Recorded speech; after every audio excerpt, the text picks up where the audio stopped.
My name is Stephen Rinehart with Rinehart Real Estate Inspection Service here in Central Texas, Bell County, Port Hood area.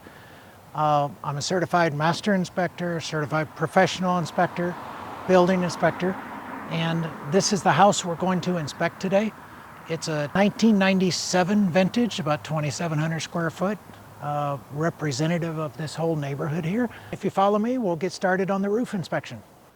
For starting on the inspection on the roof, first you want to determine what parts of the roof that you can get on safely if the plan is to go up on the roof. In this case, we've got two different roof pitches. One is fairly low, about a 4 and 12. The other one, some places, is about 8 and 12. Depending on the conditions and the age of the roof, 8 and 12 is pretty much the limit of what most people would go on. Some won't go that far. Myself, I will, depending on the age. These are fairly new. I wear good soft rubber shoes, so they stick pretty good. So we'll be able to go around the lower elevations. The upper elevations of this two-story, we're going to have to look at it from the deck of the first story. While on the roof, I'm going to look for mainly all the penetrations that come through, whether it's roof vents, plumbing vents, vents for cooktops, vents for bathrooms, anything that comes through. Roofs are really pretty good until we put holes in them to run things through them. And those are the places you want to look at. Also, in this case, we've got a second floor. We've got flashing where water sheens down the wall. Want to make sure it's flashed in that area. Around the edge, this house has gutters on every bit of the hip edge roof. The only place you don't are on the gables, which is where we put the ladder. And my preference is never putting a ladder on top of the gutter. So when I go up, this case we have windows on the second floor. I'm going to look around. This house, built in the 90s, predates cementish wood, hardy board, however you want to call it. So this has probably a masonite type, which means it's susceptible to water damage. So we're going to look at the seams in the panels, the windows. I've got solar screens on some windows. Some windows don't have solar screens. I'm going to look at those attachments. We've even got gutters up on the top floor. And then wear and tear. Predominantly down here, we see a lot of dimensional shingles. A lot of roofers will use less expensive and less durable 3-tab shingles on the ridges and the hips. So I want to look at those. They'll wear out first. Also, most of the plumbing vents in this area are rubber-based. We're in Texas. They're black. It's hot. It's on the roof. They will not live as long as the shingles. Typically around here, you're going to replace those once, maybe twice during the life of the shingles. So I'm going to look at those rubber seals on the plumbing vents because that'll be a source of leakage down inside the house. And with that, we'll go up on the roof. As I go up the ladder, some of the things you want to look at is the flashing. The drip edge flashing is not something that was required until about 10 years ago, but a lot of builders used it. If they did use it, you look to see if it's on right and secure. On the exposed edge of the roof, you also get an idea to find out if there's more than one layer of shingles. Some places you're allowed to put more than one layer. In our city, you can't. So whenever they do a replacement, it has to be a full tear off all the way down to the decking. And then you put on a new layer. This one is good. They got a starter course. It's attached. You can't see under it. So I can't even see the top of the drip edge. Also looking at the fascia board. This has gutters. They actually have gutter guards. Pretty high-end gutter guards. I always try to go up on a gable so I'm not laying the ladder against any gutters. And I prefer to sidestep onto a roof, so I always try to put a ladder right up against a valley. Makes it easy to go up. So I'm just going to start from where I come up and go around in a circle from here. We do have solar panels, which will limit the visual inspection of areas, but you can see under them. I don't mind, squirrels tend to nest under there.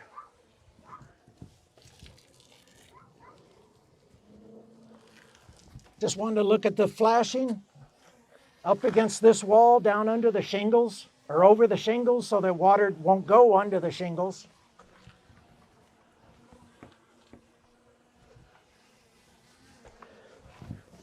My roof vents, these are all fairly new. I think this roof was replaced not long ago.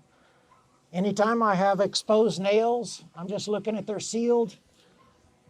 It will help if the nails ever come loose so you don't have a hole going into the roof deck.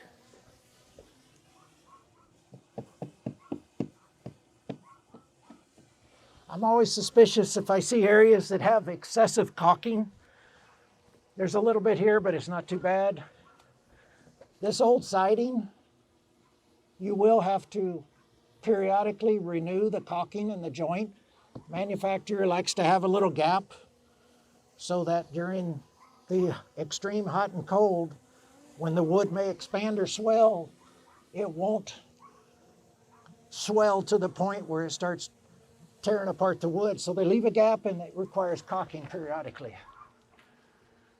Actually, this looks pretty good. They've had solar screens installed, and they've had the solar screens attached or screwed right into the frames, which are not the best, in that if in the off season, like the winter, you pull the screens off, now you've got holes that you have to be prepared to cover the holes. Any holes in the frame of a window are a source of water leakage. So the flashing that goes under the wall and out over the shingles, I want to see that it's attached well. So we tend to get our rain sideways down here a lot of times. So you want to make sure water can't get under it. We've got rain gutters here with a downspout that just discharges on the roof. Not the best condition, because that means a lot of water is just really going to go right over the top of that gutter, which I can see a lot of the aggregate for the shingles where it goes right on off. It'll probably defeat the purpose of catching a lot of the rainwater.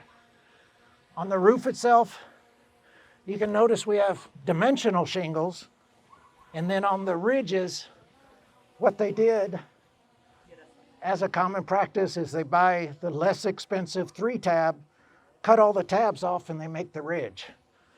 The problem is these will show the wear before these. So I just want to make sure they're all still attached and I don't have any problems. Same thing on this side. Looking at the seams, figure while I'm up here looking at the wall and the roof, we do have plenty of vents, so I'm expecting the attic will be well ventilated. Plumbing vents, depending on your area, it's not required to paint these, but you see a lot of higher end contractors that do good work will paint them to kind of blend in with the roof rather than just leaving them white. But the rubber seal that seals the pipe to the boot is what's going to go first here in Texas due to the heat. So I'm going to look at these. I've got one old vent up here.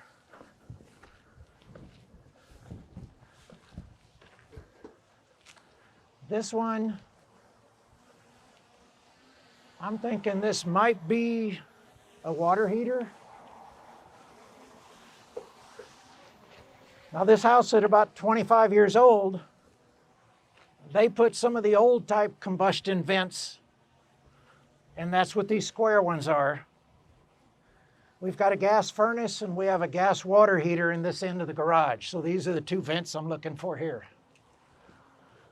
Here we're on the 8 and 12 pitch. You can see it's, as long as the shingles are in fairly good shape and you've got good soft rubber soles, 8 and 12, you can usually accommodate. If you have ankle problems, it's a problem. If the shingles are older, the gravel starts coming loose, and what you'll end up doing is surfing down the side. So you really kind of look at it before you approach an 8 and 12. Anything more than 8 and 12, I'm inspecting from a ladder's edge. These all look pretty good. I do have solar or PV.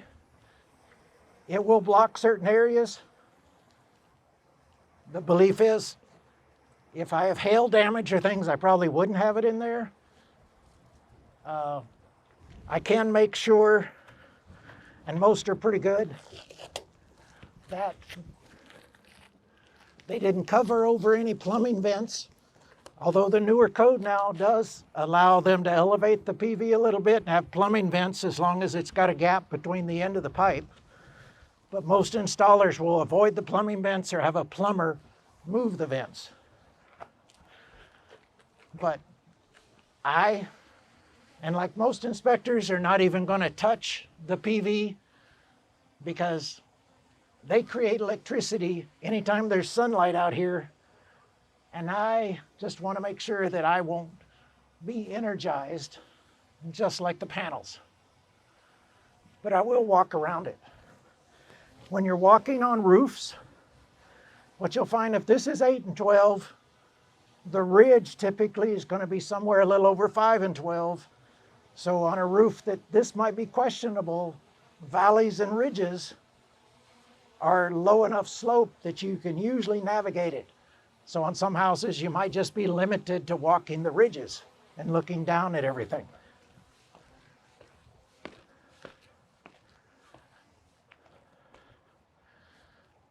From here, this is the highest elevation to where I can look at the front of the house.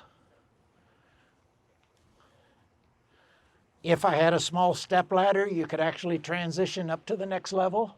I'm going to do it visually from this side and the other side.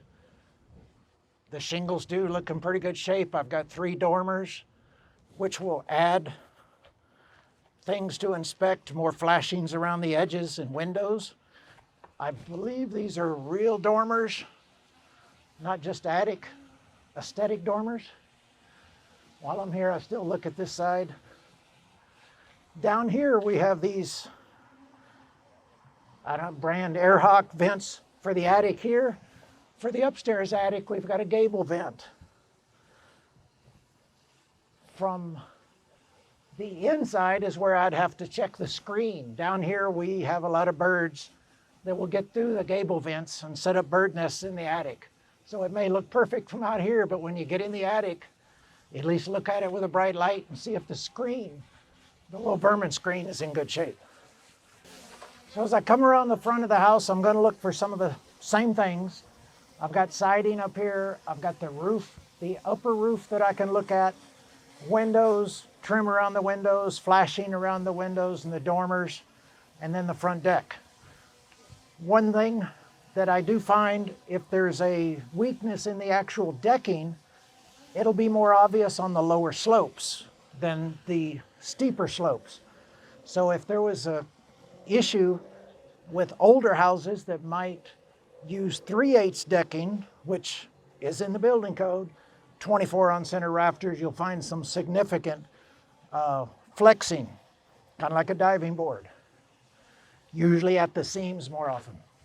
So along the front, I am looking at the outlet. If you see outlets in the soffit, they are for what we call our Christmas lights, and they will be switched by typically a switch near the front door. So if you want to test these, usually you have to have a partner type where you plug in a tester and then you can identify which one of the switches near the front door actually turns on these. And I think I saw a number of these. These are really nice so that when you're putting up lighting, you don't have to run extension cords. I'm looking at the window screens. On this one, I'd say somebody has really torqued down the screws for the screen. There's some new screws. They probably had some come loose, and they've kind of deformed the screen. If they do pull the screens off in the winter to get some solar heating, they probably do want to put the original window screens on in case they want to open it up in the spring and the fall to keep insects out. Again, I'm looking at the decking kind of all around. Up inside between the dormers, usually an area that's kind of lost, actually looks pretty good. I suspect they've recently painted this house and the shingles are fairly new.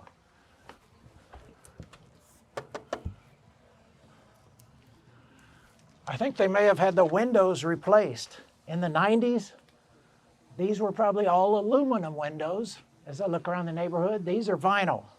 So they may have had an upgrade on the windows, which means I want to look extra on the flashing around the windows.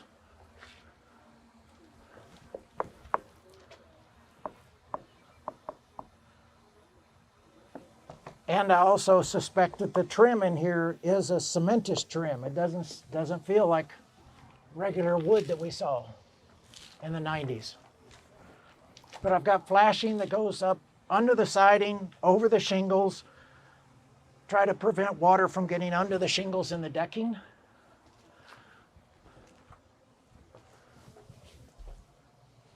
Something you do want to verify is when you have a slope or a rake going up, that the flashing goes under the shingles instead of here where it's on top of the shingles. And also, carpenters tend to take the siding right down to touching the roof deck, and then some will even put caulking down there, which means you cannot verify that there's flashing even in there. So I make note if there's a place where I expect to see flashing and I can't. I'm not saying it's not there, it just says I couldn't see it. In this case, they kept the siding up probably 3/4 of an inch or more so I can see the flashing. And that looks pretty good. Plus the flashing extends down below the bottom row of shingles. I've got another Christmas outlet receptacle. These should be GFCI protected outside, and they, like I said, they should have a bubble type protector or cover so that it provides protection even it's called an in-use cover. Coming around this side, I like it. It stays lower slope. And just looking across there, looking for any deviations when you look at it from a distance. So I have any deflections lead me to believe that there might be framing issues that when I go in the attic I would look for. And if I was in a house where I saw the rubber vents, the plumbing flashing for the roof vents is compromised, I kind of make notes so that when I do the attic, I can look for evidence of moisture penetration. Most ceiling leaks are going to be a product of one of the penetrations in the roof. Siding on this side, only got one window. Flashing looks good. I can see it up the rake. I can see it across the top. I've got roof vents. All of the shingles are looking good. I do have solar, so when you have PV, a few things you have to be aware of. One is there's areas you can't see. PV is attached to the roof deck. They're not that heavy, but if you got a lot of PV in an older house, the engineer plans for putting them on are going to confirm that the structure is capable of holding the weight. So if you are in an older house, they got a lot of PV, be aware of spending a little extra look down the roof to see if you see any deflections or deviations in the framing, because they're not real heavy, but they're not light. They're not feather light. The electrical conduit carrying the feed of electricity from the PV into the house, in this case, is on the surface. So you're looking at similar attachments that are sealed along there, between there and in the house. In this case is good. Personally, mine go right into the attic and run inside the attic and then come out at the soffit near my service. They've got a little antenna that they have mounted on one of the plumbing vents. It's not very heavy. Wanting to get some kind of signal that they couldn't get over cable, which is predominantly what we have around here for TV and internet. So as I walk, I'm looking for deviations or any soft feeling deck. This all looks good. Got lots of vents. This is someone that actually may be really close to minimum ventilation that's required. And the vents all look good. In this case, it's pretty easy. Now here's a gazebo. If I want to take advantage of inspecting the roof of that, the main reason I would look at a little bit of the structure in the gazebo is the proximity to the house. If the gazebo failed, it could fall against the house.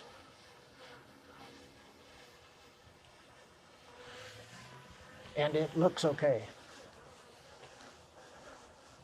Again, I can walk down. I want to be able to see the gutters. They're all still attached. These are kind of some high-end gutters with screens that look like they're well secured. If they're open face gutters, you're going to be looking for debris.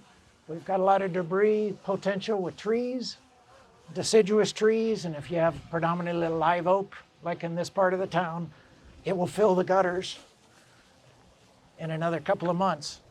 But you want to see if they drain. The problems with gutters is that if they don't perform, they're actually going to cause you more problems by leaking water behind the gutter into the soffit, causing water damage that you can't see. Gutters are usually the purpose of gutters is usually to get water away from the house. In this case, we've got a long run, got a good sized downspout, but being covered, I can't tell if it's actually discharging. If it's open, I can see when the debris comes down, water is pretty good as a level if it's heading that way. In this case, it's concealed. I can look down where the gutter is attached to the fascia, and you would think that at the far end, it would be just below the edge of the fascia, where at this end it would be above to give me a positive slope. In this case, it looks like it's level with the fascia. I assume the fascia is level, the gutter's level. It may have issues of draining all the water.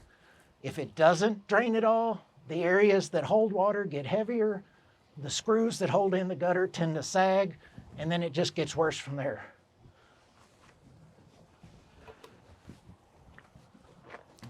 Okay, I don't see, if I have a roof intersection like this between a gable and a hip, it does give me another opportunity to see if the shingles are adhered to the roof deck well. If I'm going to have an issue, in Texas, a lot of our weather events come from the southwest, but the wind will come up and catch the overhang of the shingles and start going underneath, kind of like giving a little wisp of a tablecloth in the air going underneath. I've seen whole sections of shingles just come right off.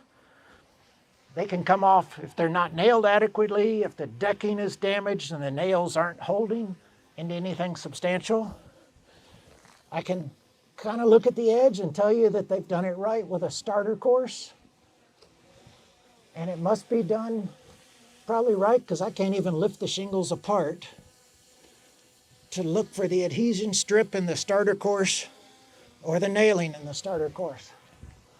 In this case, I think this was a good roof job. It's secured all the way up.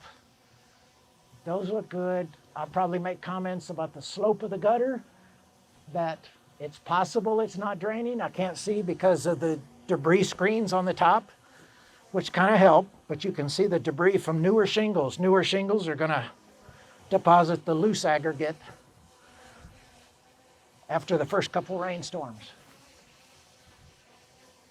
Other than that, I've looked at windows, trim, shingles, decking for deflections, flashing at the bottom, and flashing at the dormers in the front. I've got a loose shingle here. I've got a loose receptacle in the front. Overall, I think this roof is in pretty good shape. So a recap of what I will probably make comments for on the home inspection here, that I did walk the roof. Some parts of it were not accessible, which is under the PV. The second story roof deck I inspected from the deck of the first story. It does have gutters all the way around. I cannot confirm adequate slope. Just by judging the gutter in alignment with the soffit, I would say the slope is marginal. But because of the very opaque screens, I can't even see inside to see if it is draining. And if it hasn't rained in months, you really can't tell either. I did look at the second story wall cladding. In this case, it did not appear to be any of the newer cementitious. This is a house from the 90s. So I'm looking at the seams. I'm looking at the seams around the flashing between the wall, the second story wall, and the deck on the first floor. Windows, I had like 7 windows, so I'm looking at the flashing. They look newer. In this case, they look newer vinyl windows, had new like cementitious or hardy trim around them. The flashing all looked well. I did have 2 outlet receptacles in this upstairs soffit for lighting, holiday lighting, Christmas lighting. One receptacle, the whole box was not secure. It looked like an aftermarket type receptacle that just box went into a hole and cut out, which was common, and it is not secure. So if you go to yank out a set of Christmas lights, you can pull the whole outlet box out with you. Those switches will be controlled by a light switch near the front door. The roof deck, as far as looking down the line of the deck, I didn't see any excessive deviations or dips. It is probably a traditional 1/2 inch, 24 on center, which is adequate. And I can't think of anything else. Had drip edge all the way around. It had all the modern features that you'd see in roof decking. At this point, we'll start around the outside exterior ground level. We finished the roof.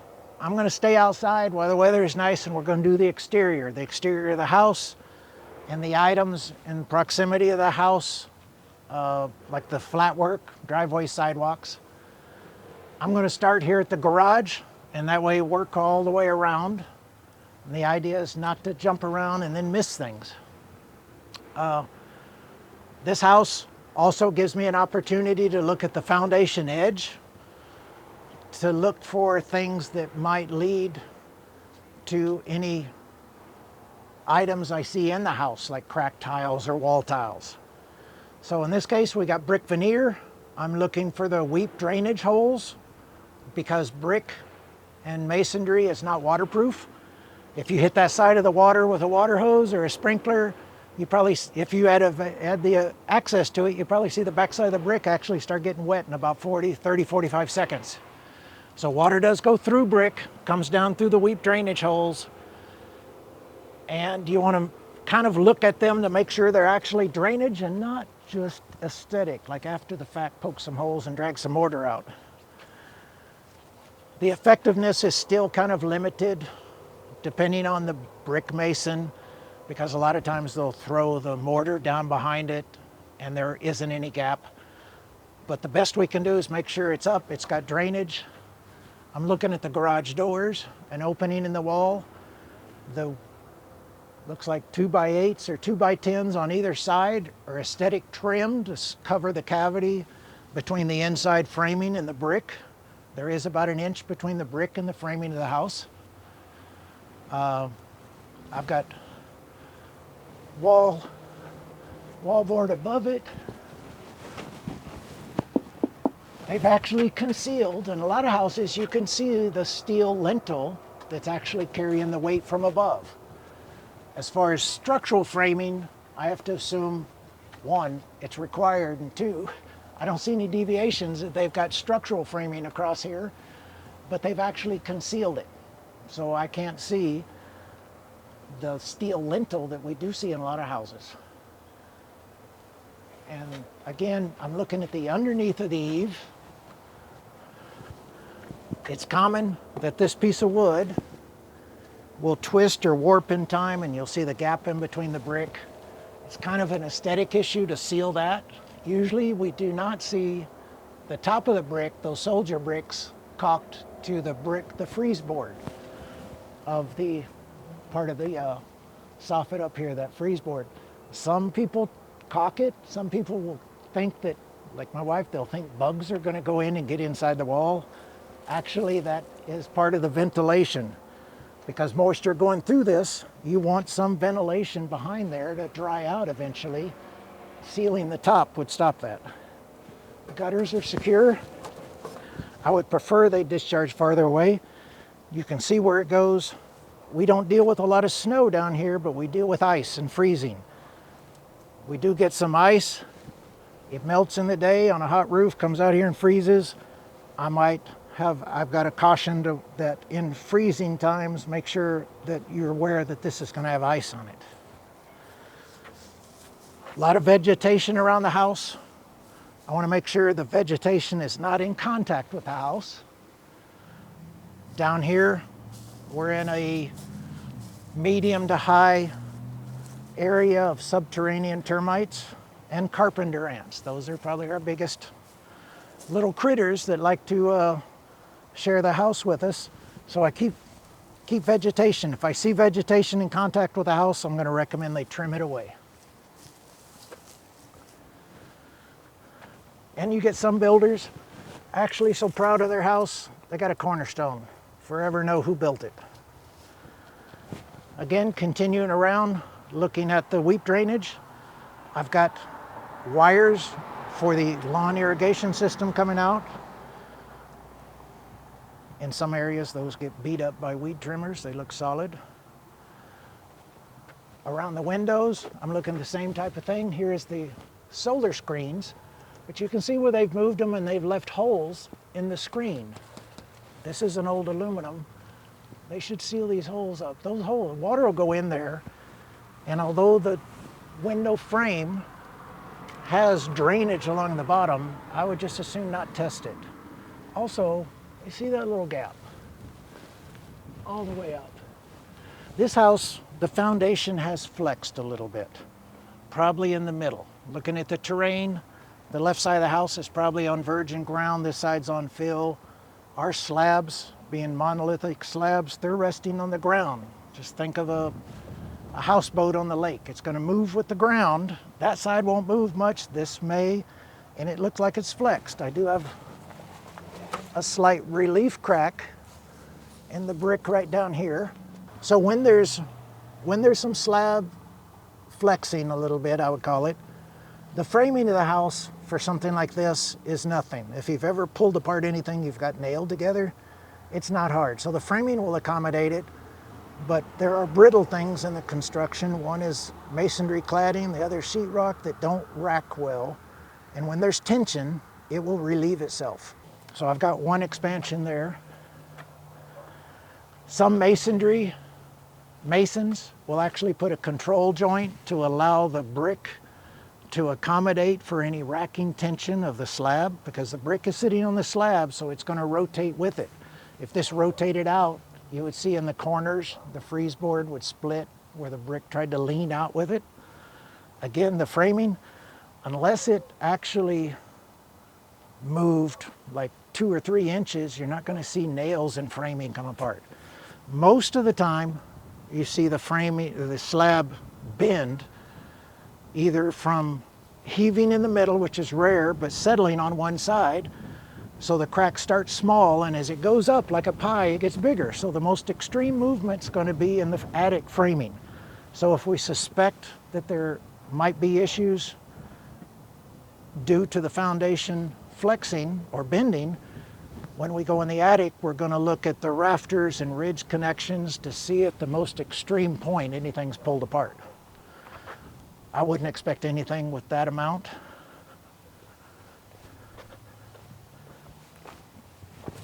And I'm looking behind in here. I can't see the brick. The vegetation does conceal, looking real close. I don't see any of the relief like over there. I do see weep holes. The window shutters appear secure, screen secure. Flashings that sometimes I can see from above, not always, but down here, they do have a kick-out flashing. Fairly recent addition into the building code. This was fairly advanced. The idea is rain hitting that wall, coming down onto this roof deck in the corner. As it comes down, it just won't sheen down the side of the wall, putting more moisture into that wall. It kicks it out. The kick out flashing just kicks it out to here. The absence of that is usually a comment for me. I do have a gable vent. Traditionally it's wood. That doesn't look wood. It looks in pretty good shape, but it has a tendency to rot after a while. I'll look from the inside if the screen is intact. I do like that they extended the gutter. If you build a flower bed perimeter with masonry like this, you still want to put drainage holes in it, but it still has the potential of holding water like a swimming pool. So you do put opening and drainage, and if you're dumping a lot of water, the closest gutter is over there. So you're probably dumping 1,000 square feet of roof deck water. It extends it out to here to keep this area from getting all that water. And in this part of the country, we have a lot of clay, expansive soil, swells like a kitchen sponge, house heaves up, then it dries. It's that oscillation that causes problems. Engineers say get the water away from the house. If you can keep the dirt under the house dry, you've got a good chance it's not going to go anywhere. Short of the initial compaction of the pad in the first couple years, if you can keep it dry, you won't have any problems with moisture causing foundation issues.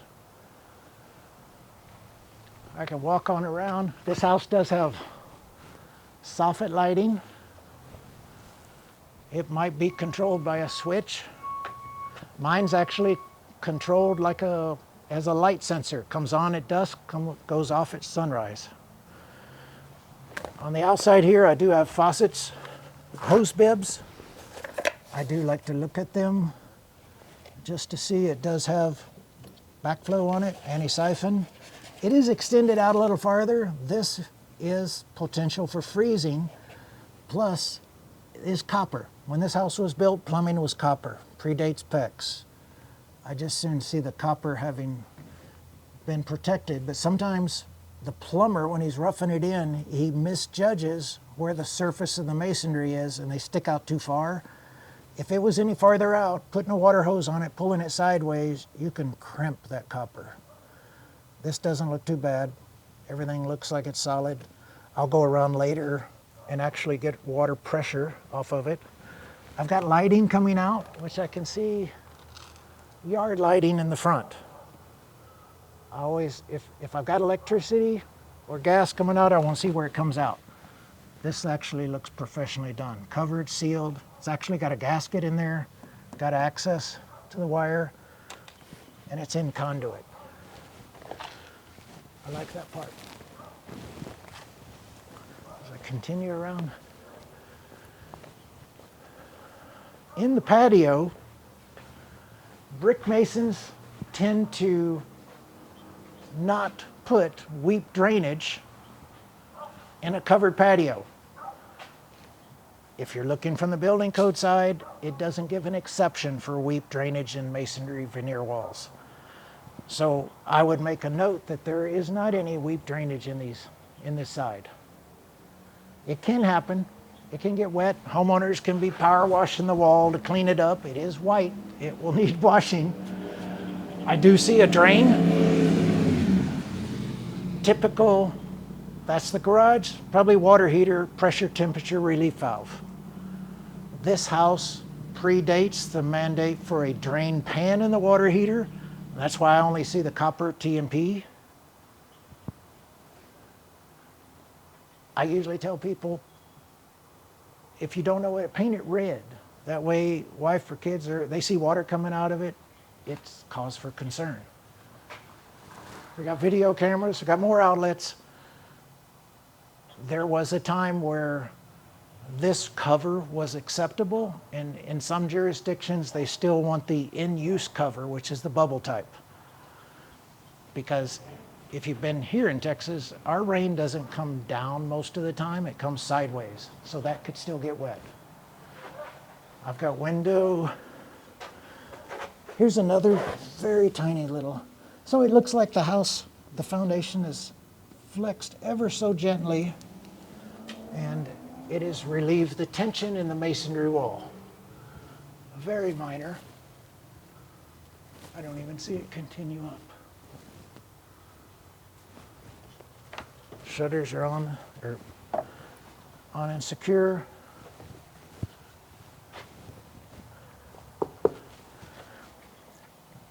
I don't expect to see a lot of potential water damage. It is relatively concealed, but I don't assume anything. I just see the lack of weep drainage. Somebody has added phone line.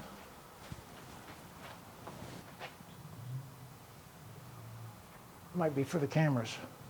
Camera goes up, may go out that way. Porch swings are nice. I would make a note that I have not load tested a porch swing, because I have seen them, 2 or 3 people get on there and the whole thing falls out of the ceiling. I'll make a note that it's up here, but haven't tested. And this part of the attic will not be accessible to see how they attached it. Lag screws just going in are not the way to go. They tend to pull out. I've got another door. I think from looking inside, this is like a little office area here off the front, hence the security system. And I've got another hose bib. They've connected this railing right into the house. It's secure. From here, I'm going to go around and just continue around the house. Take an observation of the grading and drainage around the house. Do I see that most of the water sheds off the house, heads for the street? For the most part, other than the modification of the mortared in stone, I mean, it's not watertight, but I don't think it's going to hold a lot of water. I also see a sewer clean out.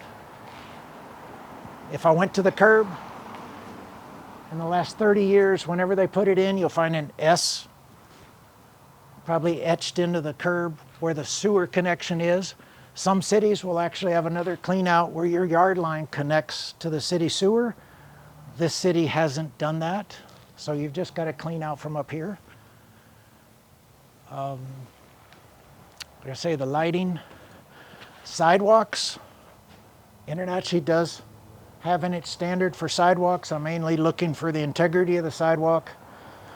If I want to comment on the expansion joints, I'm impressed that this cedar strip is still here.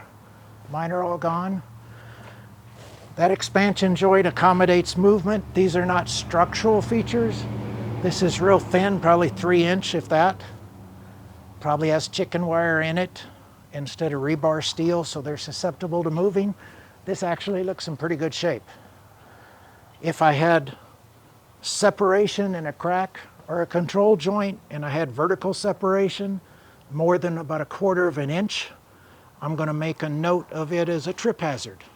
1/4 of an inch is kind of where elevation changes in accessibility or in different places.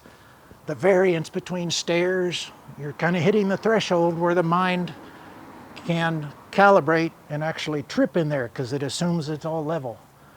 So if I had one that had, 1/4 to 1/2 an inch of vertical separation, I'd make a note as a trip hazard. This actually looks pretty good shape. I just want to see if that's secure. That's the power from in there, and there's a light switch in there that runs it. It's old, it's painted, it's a little yard decorative light. Even if it didn't work, I just want to make sure it's secure and not going to fall on anything.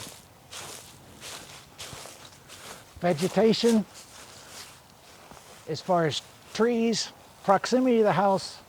If I have a tree that's getting older, decayed, and hazard, or a threat of falling and causing damage to the house, I'm going to make a note. If it's in pretty good shape and it's not real close to the house, it's not. If it couldn't fall on the house, 1, and 2, if it's not so close that it's going to cause a problem with roots. Here are one of the drawbacks of not extending the downspout is they've got a splash block, but it's just depositing and causing a lake right in this area. All this water right here is going to soak in the ground and could cause some differential movement or expansion. Although I haven't seen it, I've seen some that a little bit of expansion causes havoc with the foundation, and some that almost has a swimming pool and the foundation is built like a tank and it doesn't bother it. In this case, it looks more of a nuisance. This is going to be a lake. That gutter ideally should probably be extended out here, like the one over the sidewalk over there.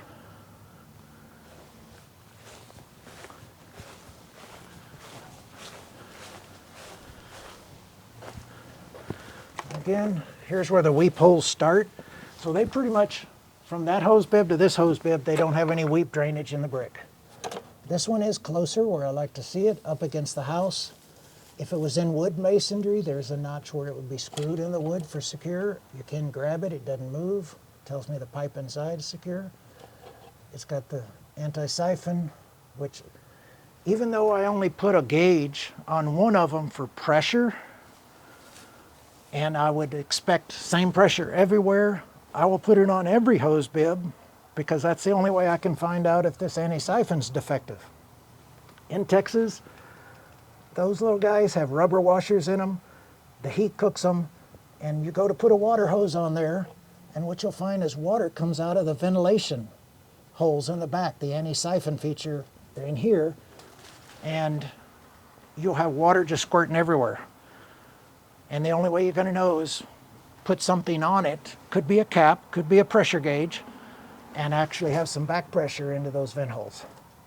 Newer hose bibs, if you don't have this, in this city starting about 15 years ago, they have anti-siphon integrated into the hose bib.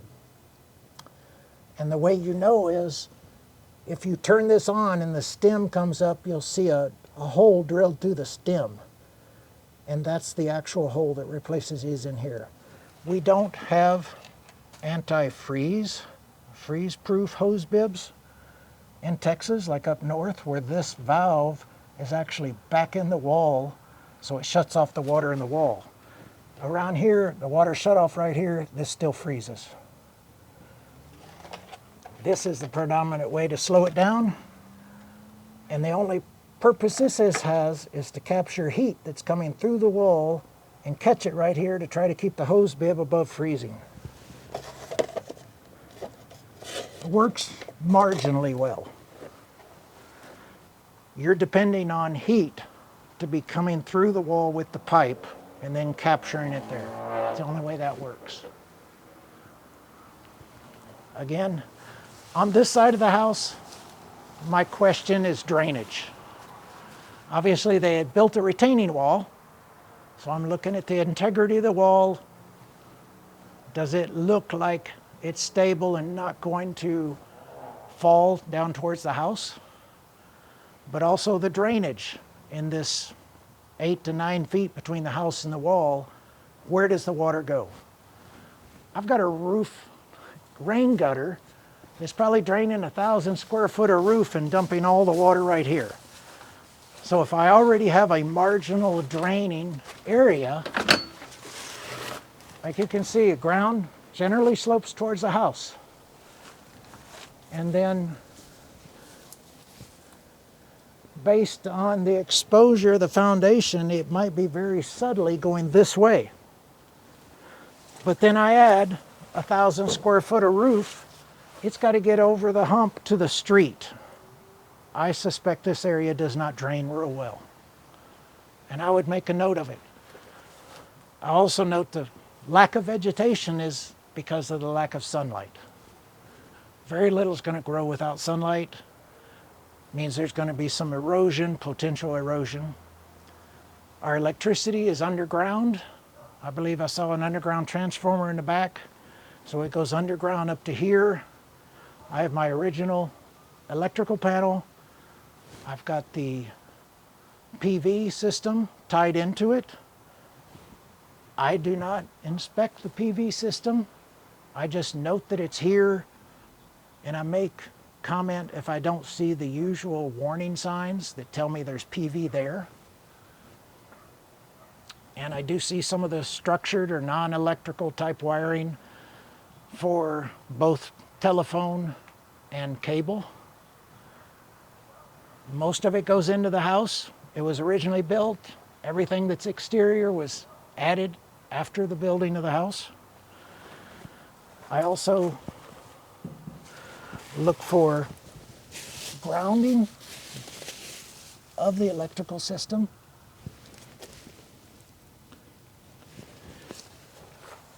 I'm not going to test for it. I assume that's an 8-foot ground rod pounded into the ground.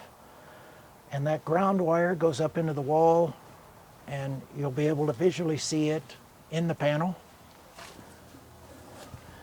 If the ground is moved very much, or this is on the other side of the house where the foundation's pretty good but the ground recedes, I can tell you it will take this pipe with it.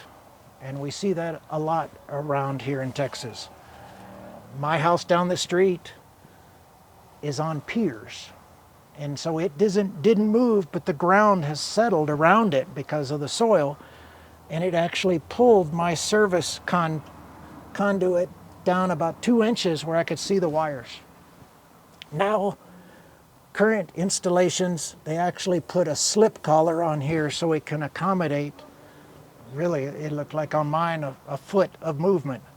But on this case, this is not uncommon to see this pull out if you have expansive soil here, because this is mounted to the house usually pretty good.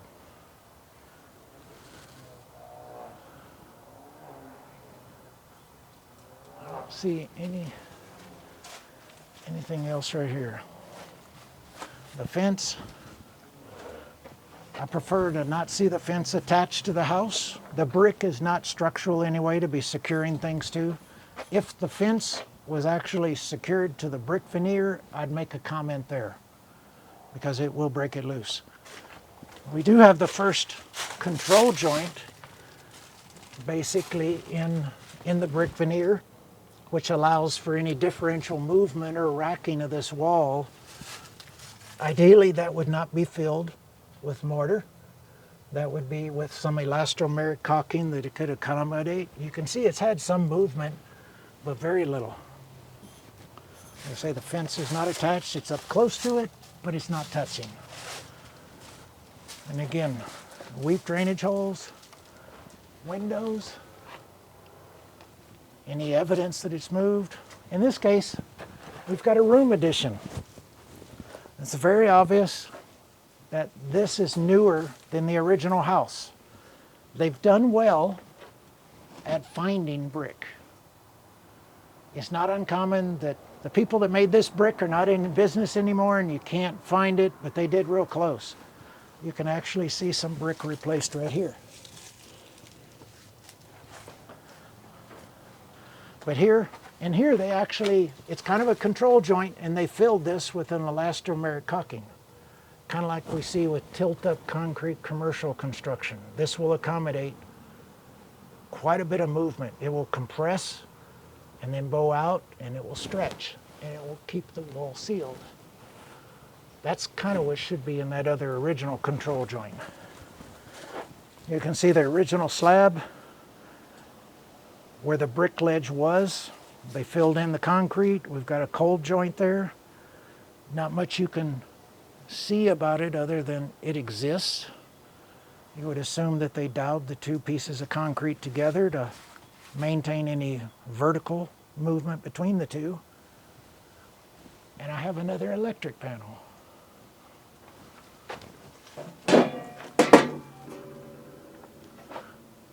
The obvious things, one is not marked. I've got an opening, which I don't like. Little fingers going there. And I'm assuming these breakers accommodate the room addition and the gazebo. And looking at the size, the air conditioning. I'm guessing with 100 amp, it's probably electric furnace. I think this is electric heat for the addition. I think the original house was gas. The addition had electric.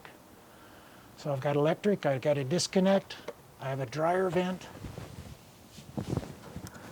I usually note if the dryer vent's so full of lint that the backdraft damper doesn't close, that's, to me, that's just, it's a minor, but it can be very obvious. With that open, nothing keeping little vermin, a little field mouse on a cold night going in and setting up camp inside your dryer vent. If the dryer's not installed, that's an opening straight in the house. You'll be able to see into it, so critters going in and out. It's just something that needs to be cleaned periodically. I'm guessing they usually lock these. They have it open for us, that's nice. Continuing down, traditional soffit vents, working with the roof vents to provide circulation in the attic. Continue with the weep holes. See, I've got a little small relief crack here. Usually it'll start out and you'll see it crack in between two bricks. When it actually cracks the brick, then it's moved a little more. A crack that small, I will probably not find any crack in the slab. And if I do, don't look for it right below it, because the brick is sitting on plastic flashing material, black plastic, to accommodate, one, both that water behind the brick coming out, but it also allows the brick to slide on the foundation. This brick will expand. On a good summer day, it might expand 1/8 of an inch. It allows the brick to slide. But it also directs water that goes through the brick veneer to come out the weep holes. All to say that if it did, say the foundation had a tiny hairline crack, I've seen them 6-8 feet away from where it is in the brick. So this is the room addition brick. Here is the AC unit, condensing unit for the room addition. Anytime I have penetrations through the walls, I'd like to see that they're sealed, somewhat sealed. I mean, that one's not. They could seal it with some elastomeric caulking. Not uncommon. You see the weed trimming guys eat up the insulation. This one's not bad. It's got a little bit of damage there. I look at the conduit while I'm out here. Basically out here, I'm looking to see that when I get to the inside and I turn on the air conditioner, I'm expecting this thing to run. Because I always want to look at all the components before I start them. So for the air conditioning, if I'm doing it individually, I'm going to look at the inside and outside unit and look at everything to make sure it looks like it should run. Again, I've got downspouts on this side. I think the effectiveness of this downspout, I don't know why they did it. So it's assuming that all this water this collects is going to go that way. They could, in some instances where drainage is really compromised or challenged, I'm not big on underground drains, but sometimes they work. In this case, this water needs to go probably that direction, because right now you've got an area that has limited or no vegetation because of the lack of sunlight. It could be xeriscaped. It could be something that would retain the soil, because this area is going to get a lot of rain. It's going to go under this deck in this place, and I can't see what's going on under this deck. Like a crawl space. I can't see where it goes. Lower terrain is that way. But despite marginal drainage, foundation, and the brick veneer doesn't show any evidence that it's caused an issue, which sometimes makes it harder to motivate people to fix things like drainage. On this side, I've got a pretty significant retaining wall. By looking at survey stakes, this house being ready to sell, I see survey stakes. So this retaining wall is on this property. It actually looks like I saw a survey stake up there. The property line is not the fence. It looks like the property line's a foot or two inside this retaining wall. I'm going to look down the retaining wall with the assumption that when it was placed, it was pretty straight. No reason to think somebody would build it going in and out. So any movement since then has been in the years that it's been there. I don't know how long it's been there, but I would have to assume that it almost dates the house unless it had a previous retaining wall. I can tell you in this area, in the 90s, railroad ties were the predominant way to do retaining walls. I had one. They may last 100 years on a train track, but as a retaining wall, they don't.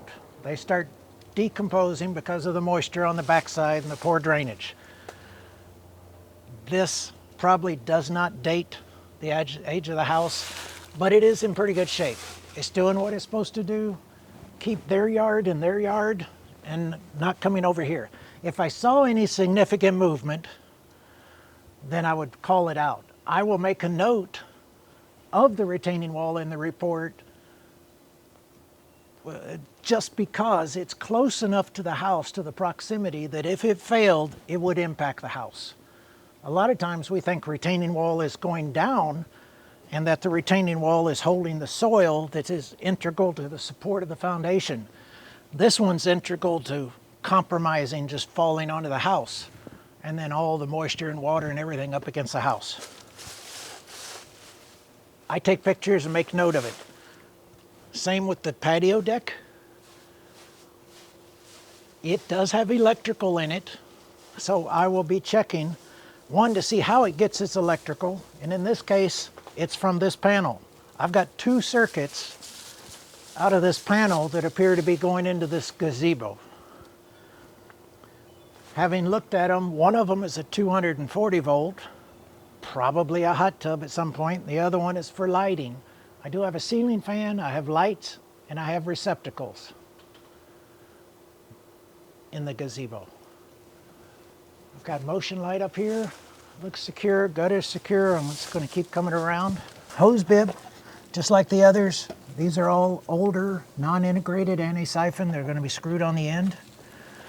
Some cities will even, there's a lock screw.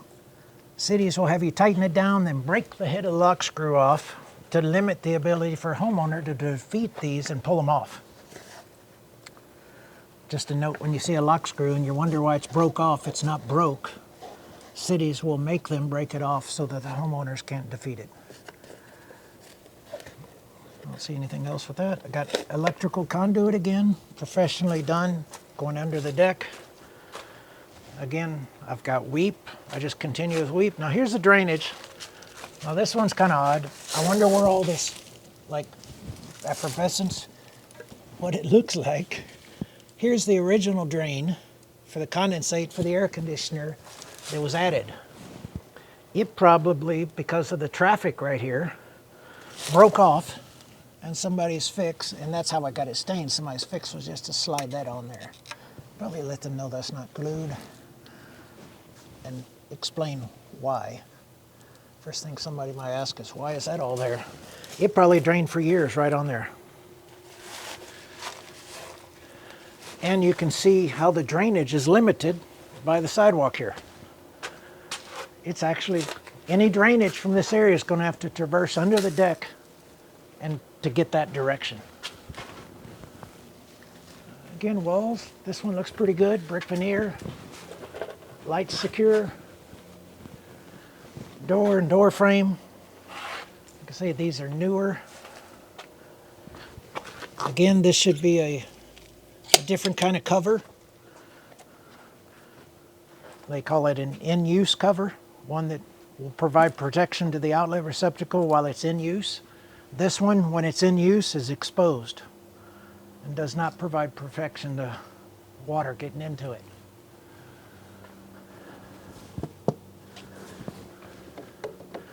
Almost looks like they got a wood walling and cementish trim. I got gutter as I come around, security lighting. I do have Now here's the in-use gutter. Here's the in-use cover. But it's in a receptacle that is not secured.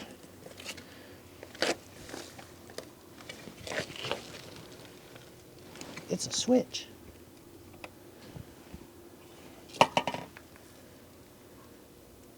This was a water feature, and it had electricity to it.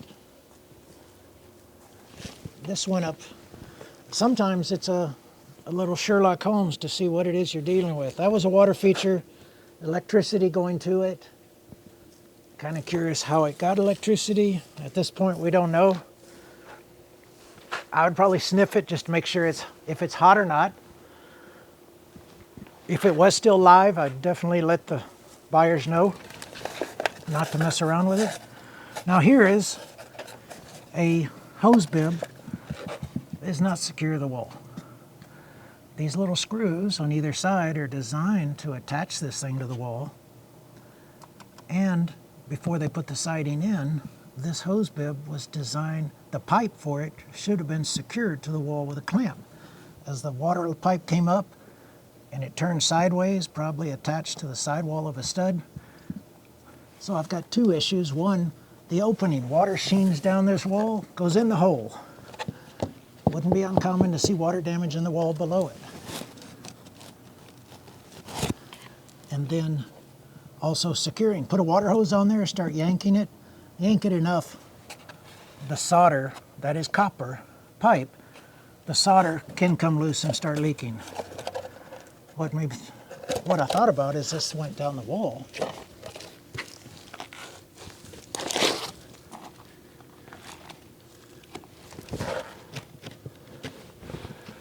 The exposed wall does show some signs that it's gotten wet under this. More than likely, that's from inside there. So underneath there, pieces of wood. So it's gotten some water in behind it. My first clue when I looked down here, there was a little bulge. When the siding or the sheathing that's behind there got wet, it swelled. And I had a little bulge that happened to be right underneath a hose bib. Evidence that water's gotten behind there. The windows, more cable going in.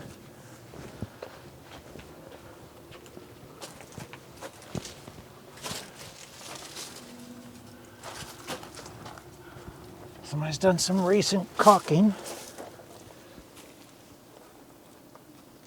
You can see where the slab, this was the original covered patio. This is the room addition slab. See a joint. It's pretty close, not any reason to think that this slab is moved laterally. But I like to look along the edge in the exposed areas.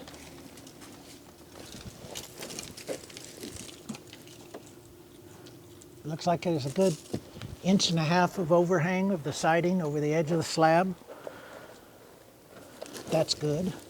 That's why you have that little movement there, because it's only attached up here somewhere.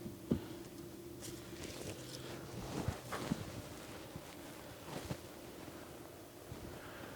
rest of this wall looks pretty good shape.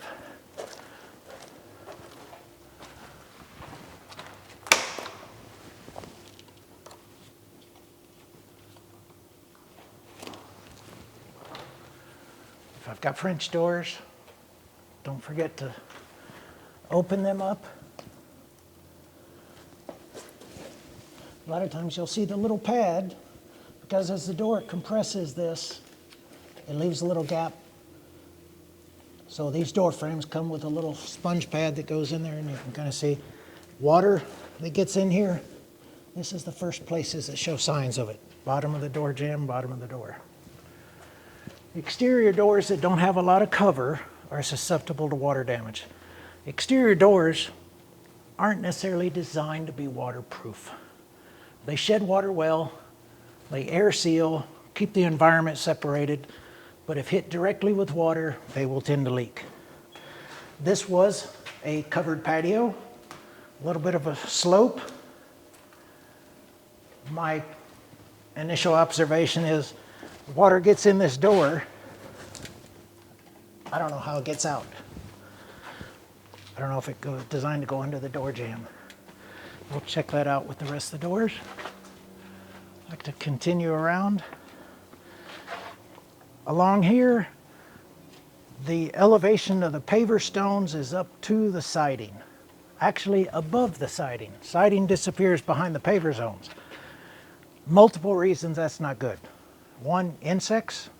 Can't visually see anything going into the framing from under the ground. Drainage. Drainage on this patio is already marginal. No obvious slope away from the house. If anything, portions here slope towards the house. And it wicks right in under the wall.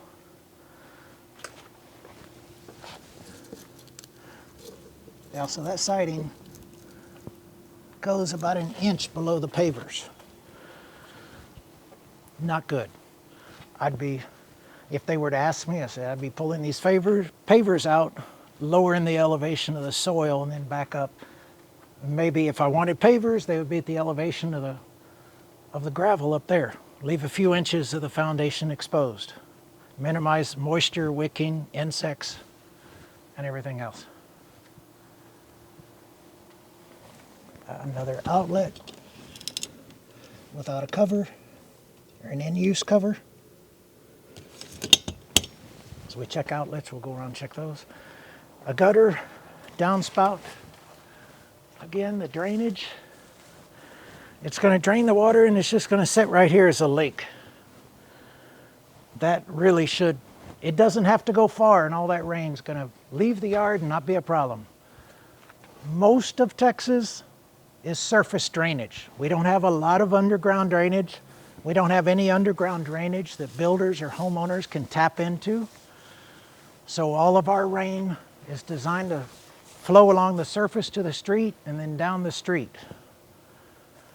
If there's any underground drainage, it will be major underground drainage at the street. And that's fairly new. Here is the ductless system that is designed for this closed-in patio. And then here are the two original AC units for the house.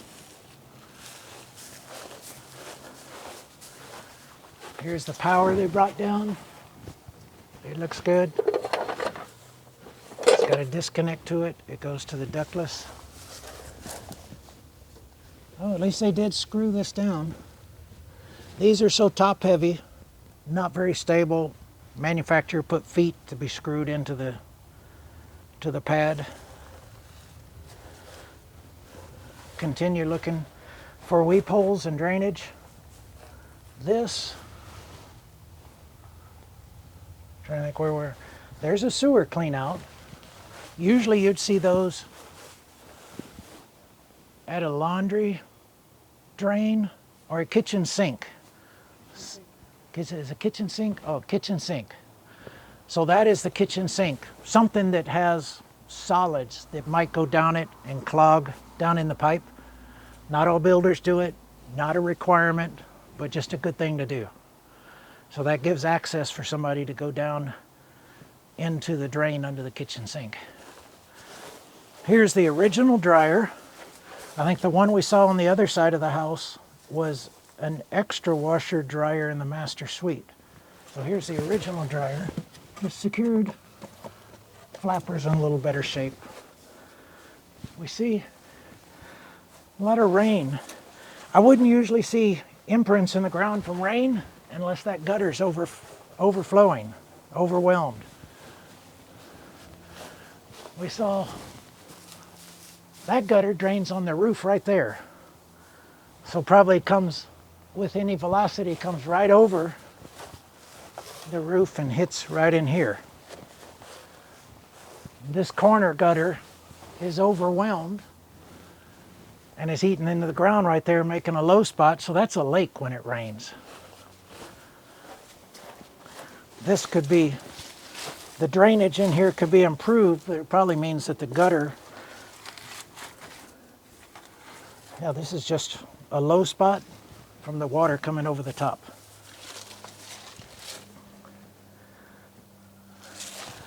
condensation drain from the big unit goes all the way out. Get it away from the slab, good. This one doesn't, it drains right back here. Code requirement is just exit the building, the structure. Recommendation is always to get it away from the foundation. And that's why you see a lot of them actually attached to the side of the condenser to at least get 3, 4, 5 feet away. I have seen them run right outside the brick wall, and the constant drip of moisture in the summer was enough moisture to have the ground heave up and cause a crack in the brick right above the condensation drain line. Usually that's a source.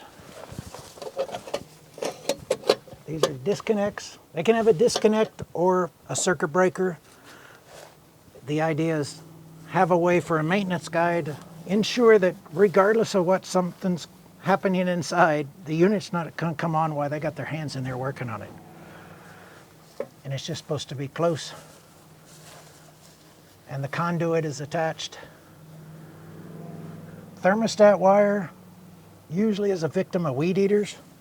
So at this time I usually look to see if the thermostat wire, if anything, it gets caught into a weed eater right in the middle of a Super Bowl game or something. Air conditioner quits. And best thing to do in here is zero scape this. Don't need the grass in behind here. Again, got vents, lights, gutter, got a gas meter. So we have gas in this subdivision. It's a pretty good sized gas meter. This is tracer wire, because once we get down into the ground, probably about a foot or so, this gas pipe from our provider is plastic. It does not provide a way to find it with metal detectors. So when they put it in, they'll put this tracer wire right above it. It's not a ground wire, it's just meant to be able to help locate, because you can't locate a plastic line. You can locate the wire. Up until 10 years ago, we didn't bond gas pipes, metal gas pipes. Our requirement is to make note to observe the bonding connection on the metal gas pipe. It doesn't have to be here, but this is the most common place. If we don't see one here, we make a note in Texas of the absence or the presence of a electrical bonding jumper. Basically, it just connects the metal pipe pieces to the electrical system to minimize the chance of sparking between a pipe that might get energized and the rest of the house. Other than that, there's not much to look at. It's on.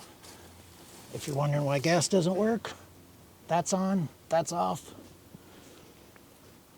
If the gas company has disconnected this, they'll turn that off, but they'll also put a plug in here. They'll disconnect the side, put a plug in there so somebody can't just turn that on and take their gas. As far as testing for gas leaks, our olfactory system is the minimum standard. Checking for gas leaks is the smell. The chemical they put in there kind of gives a rotten egg smell.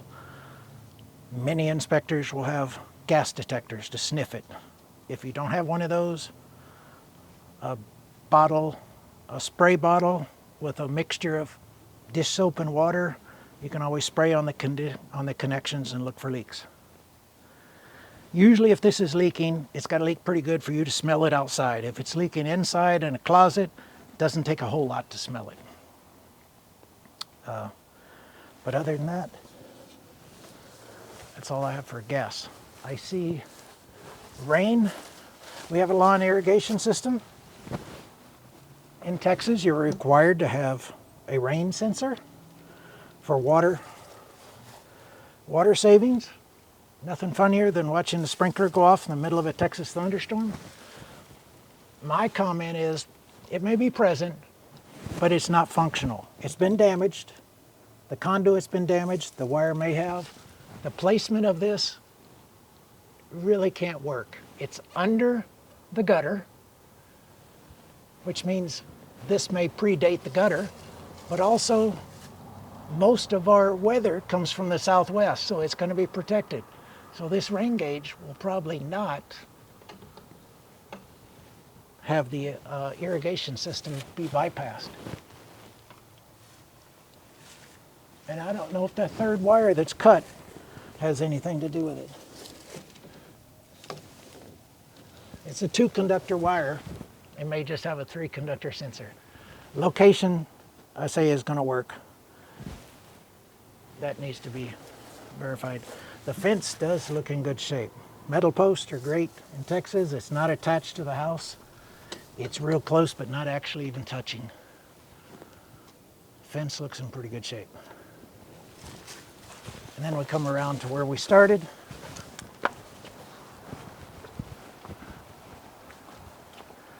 One more gutter, one more hose bib.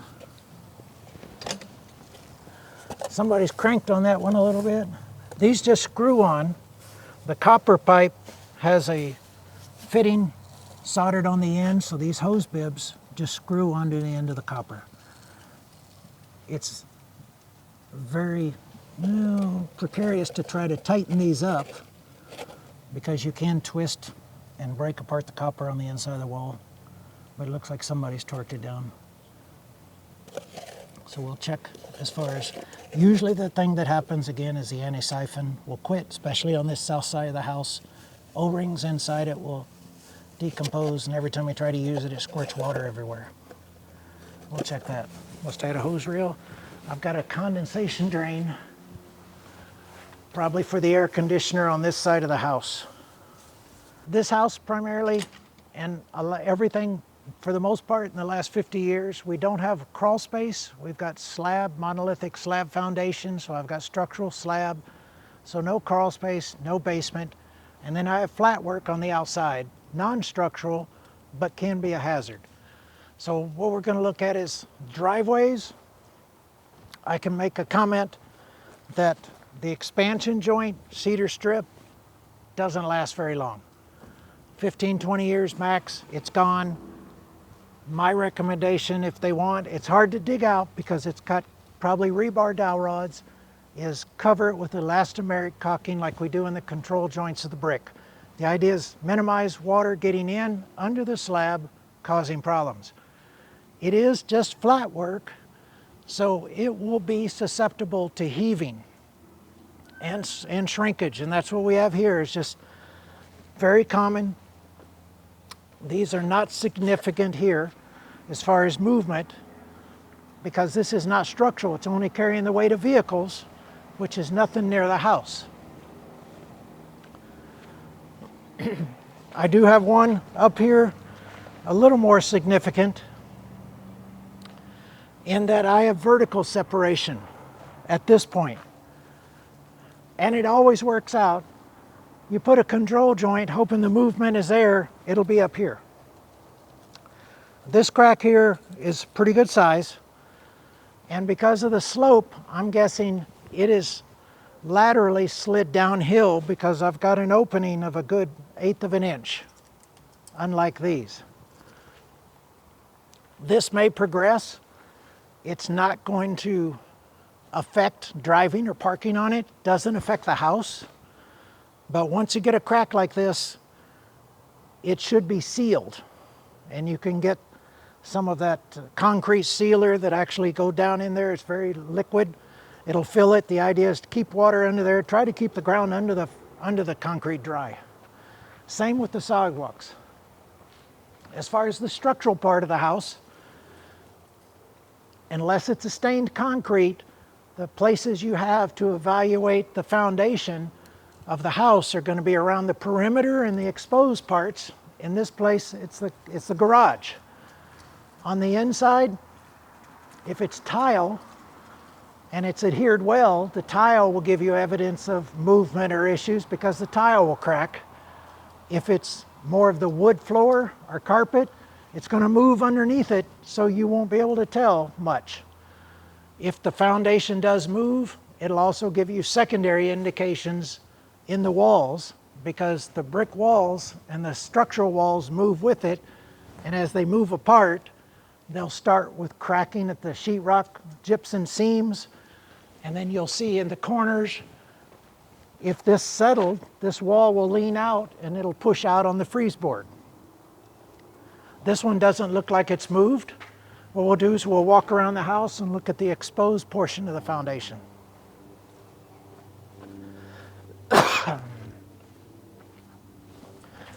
We had already looked at some of the foundation, kind of secondary to what we were looking at. It wasn't specifically for the foundation. This walk around's just for the foundation. Now this builder has not done any kind of veneer coating over the foundation, which is good, because if there were issues with the foundation, we wouldn't be able to see it. This is true foundation because you can actually see the imprint of the form boards from when they poured the concrete. It's good in the sense that if you are having any issues, you'll be able to see it relatively easy.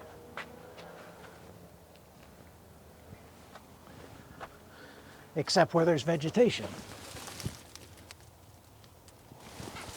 Foundation looks pretty stout.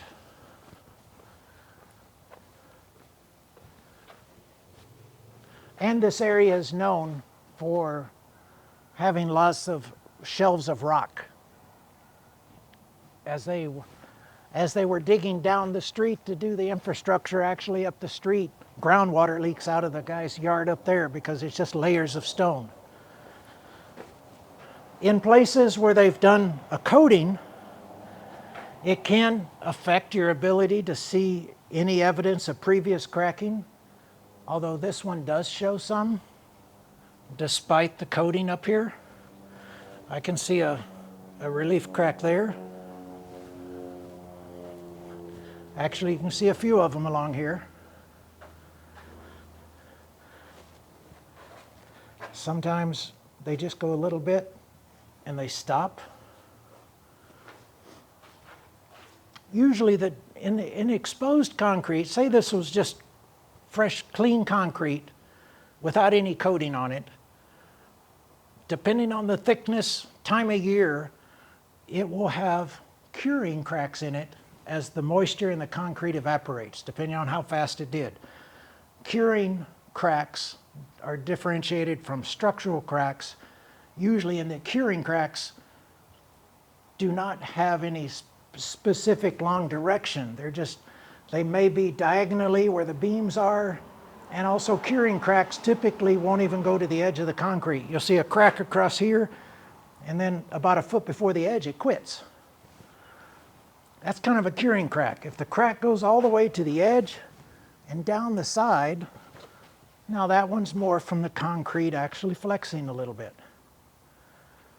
What I suspect here is along this whole length, there was some flexing on the outer edge, probably some heaving up of the moisture on the edge and then back down, and we've got just some cracking on the edge that does not appear to even make it up to the house. I just document them, make a note that they're there, but not as a defect, more of recording their existence.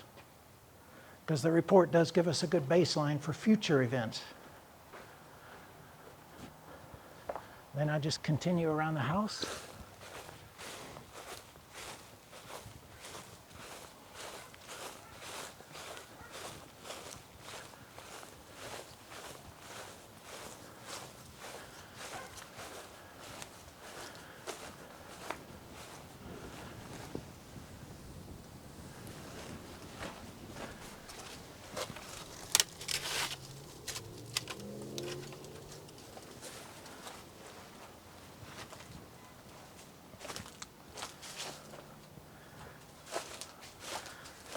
Obvious cold joint between room addition and house.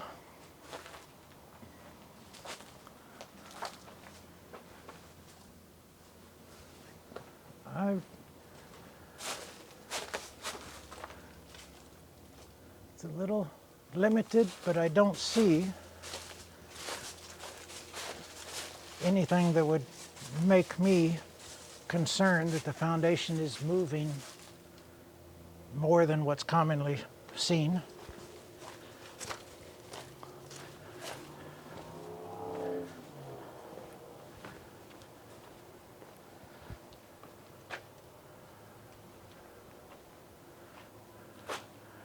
And then we have the one area here where I can't see the foundation at all, but I can see the foundation exposed in the old covered patio.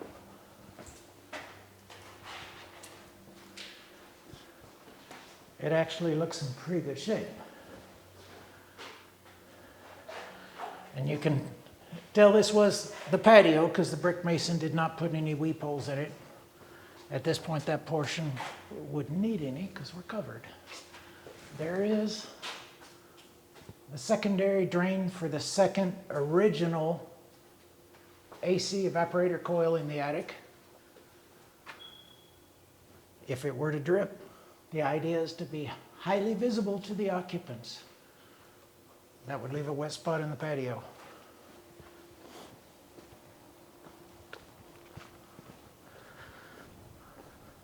So the secondary for one unit's there, one unit's there, third one in the front patio, and the fourth one is right here with the unit, the little split. Marginal observation along there. Disturbed soil always makes me wonder why it's disturbed. I don't know why somebody did something in there.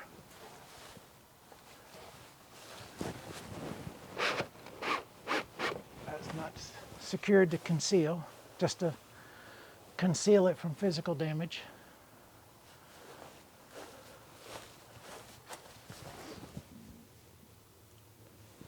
Sometimes you'll see some honeycombed kind of foundation. This is very minimal on the whole house. So when they poured this concrete, this had wood forms here. It also had a 2x6 on top, which is where the brick sits. So when they poured concrete in this beam, it was probably hot. The concrete was getting thick enough that it didn't go under the beam and go all the way up to this upper edge. If it's small like this, typically brick mason, it's not going to be an issue. Brick mason will use a little more mortar when they put these bricks in. Sometimes you'll see little pockets and just gravel, kind of a honeycomb they call it. Remember, this slab goes down 2 to 3 feet. A little bit of that up here is more aesthetic than structural.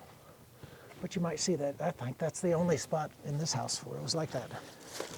So now I'm going to check, I'm going to turn on the furnace. The assumption here is this furnace, this thermostat controls the larger furnace that's doing the first floor. I've already stuck my head in the attic, verifying that the flue is still intact and nothing has happened to it because I don't want to turn it on and find out later that I'm pumping all that carbon monoxide in the attic. So I'm going to turn it on. I have taken a picture already showing where it's at. So the temperature in here now is 70. I've set the demand at 76. So the furnace should be coming on. Okay, here's the furnace we're going to look at. The return side. The return side. Yep, over here. It's going into the furnace. I got a flue. I do have one comment. And it says right here, 1 inch from combustibles, and I've got it touching the roof deck. Last time they probably re-roofed, this vent up here was moved over to one side. 2 choices. One is to cut away some of this side. It's probably easier to go up on the roof and move the vent over and get the proper clearance away from the wood. Also noted, we've got a light for illumination in the attic when we have appliances, one near there, one here, and that one was probably somebody's. It's back 20 years ago, they didn't have a cage around it. Now, if it's just a bare light bulb, I'm gonna make a comment, it doesn't have any protection because that's probably somebody's head that hit it. Probably trying to get over to this side, went over it. Furnace itself, it's all in a drip pan. That pan really only had to be over the air conditioner side, but they've got it over the whole thing. I've got a gas pipe coming in, hard steel gas, black iron. Got a cutoff. I don't have a sediment trap, kind of like that. I've got a new flexible line going into the unit. This is a newer unit. You can actually open it up. So I'm looking for the type of flame if I can. Prefer not to be opening up the air handler. Any evidence of excessive moisture in the drain pan?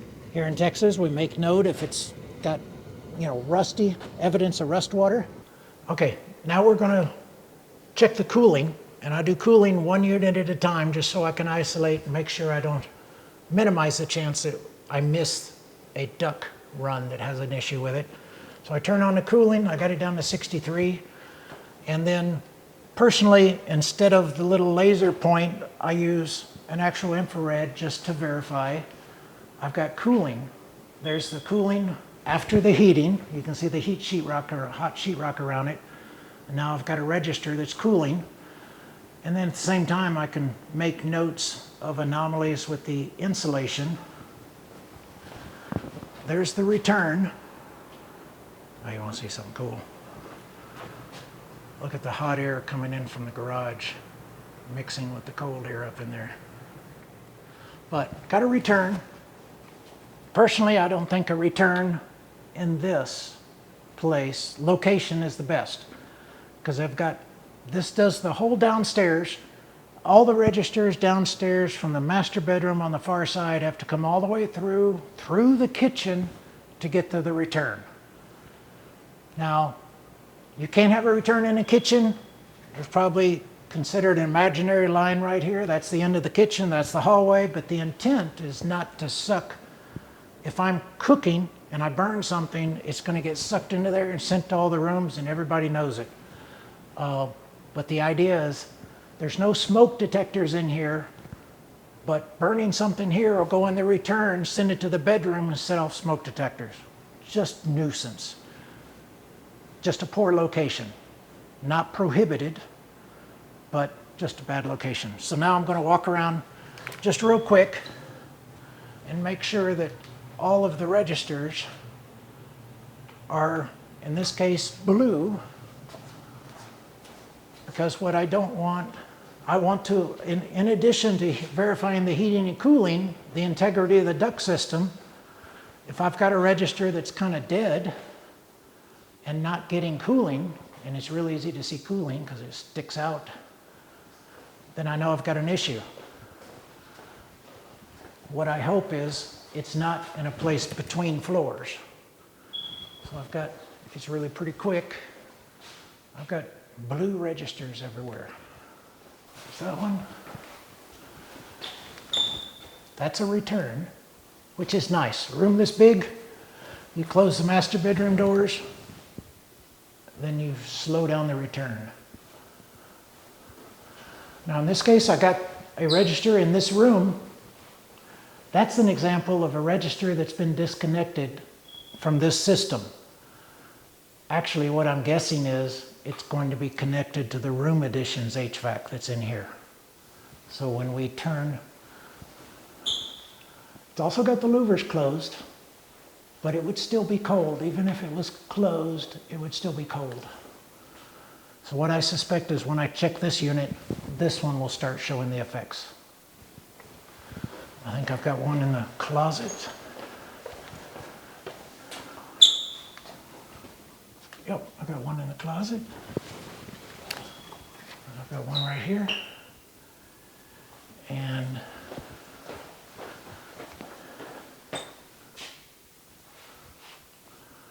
this was part of the house. You know what I think we had was original he and she closets, because this gave us access to the spa. So this was existing, this was the outside of the house. And this unit now, that register is probably connected to that that unit. And the corner of the closet is an HVAC unit. It has a return in the closet, has a return in the bedroom. It does the room addition, plus the, guessing the one register in the master, and this one. All the ducts are working. The temperatures I get out of the registers are what I would have expected. I get about 59. Now this one has a long way to go. I've only got about 13 or so split, but this has a long way to go. To To check the performance of the HVAC, we're limited to actually opening up and checking temperatures on either side of the coil, which is the best way. So the best thing I can do is check a return and the nearest supply register to give me an idea of the performance of the unit. How much is it actually dropping the temperature? So I've got going in, I'm getting the grill in the upper 79 or 80. And I've got a register right here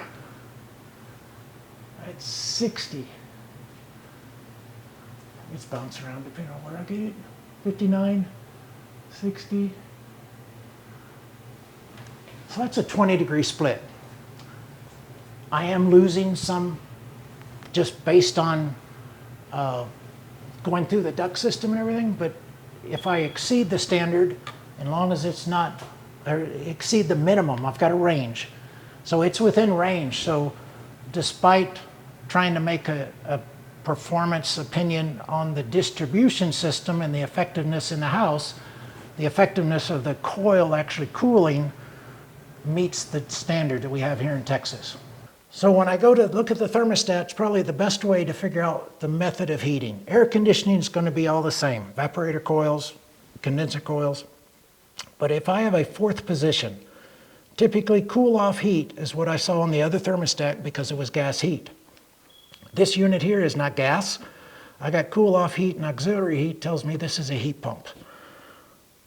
Probably the most efficient way to heat around here is with a heat pump, basically running the air conditioner backwards. To think about it, reverses the flow of the refrigerant. In Texas, we would be checking, in the heating mode, I'd be checking the heat. When I go to heat mode, I should be able to go outside and hear the condensing coil coming on outside, or in this case, it switches roles, it's an evaporator. So I go outside, after a few minutes, I should have warm air coming out of these registers and cold air coming out of the outside unit. I heard the unit just come on. So at this point, I can establish the return temperatures, low 70s, 72, 3. And initially, I get hot air because the air in the duct is hot, but you can actually see the cold air growing. So it's already cooling. One of the things I just wanted to check is this one. The louvers are closed, but I'm getting cold air hitting the louvers. So it tells me that that is connected to this unit here and not to the rest of the bedroom. So this unit is this room is serviced by 2 units. That one's getting cold, and that one's running. Okay, so that one and the last one in the bedroom and here in the room addition, both these in here, all running off of that guy. That's nice to know when you're troubleshooting. And the air conditioner unit on here, presently 69, demanding 65. If it was a variable speed or anything, it would crank up. This one's also gas heat. I have no emergency heat position. There we go.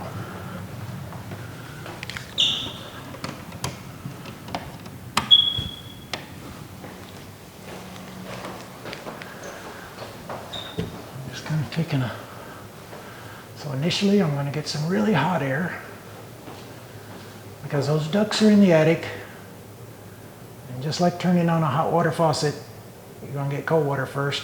First turn these on, you're going to get hot air, and then it'll slowly start cooling off.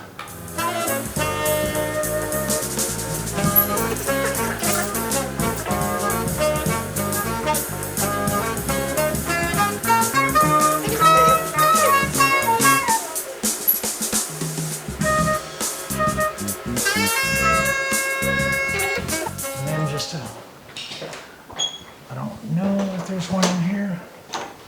Oh, there it is. Got another closet. There's the effects of, so this house predates air sealing of the HVAC system. So this one's actually not sealed. The register's not sealed to the gypsum. So when it hits the resistance of the grill, it blows out under the grill and some of it blows back in the attic. But you can see the effects of the initial hot air coming out. Now it's chilled. Not much to talk about on the water meter other than I have to state the location of the water meter, which is right here. While I'm looking at it, this is an old school water meter that has a little second hand. I know I don't have anything running, so if I saw that spinning, it's a sign I got a water leak somewhere, probably in the line. I can see it goes down, it's copper. It heads towards the corner of the house. That's probably where the homeowner shutoff is, but we couldn't locate it. So I'm just gonna say that I did not observe the location of the homeowner shutoff. But the water meter's down here at the corner. Easiest way is next to the sign. It did split off. It goes to the backflow system, the backflow device for the irrigation. If I were to make a comment about the backflow, is it's improperly, you could say installed. It's covered in dirt. There's no way to tell if that backflow device is leaking. You can test it, although the city hasn't required testing in the 45 years I've been here. But it is testable, but you just can't tell if it leaks.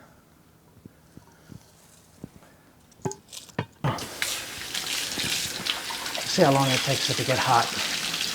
The only things we really look at are orientation of the handle for hot and cold, and also leaks under the sink.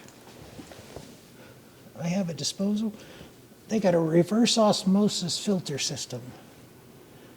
Look at that. So filters right here, reverse osmosis. Here's the tap for the wastewater. Somebody who wanted soft, fresh. I see these in Southern California where they deal with that water taste.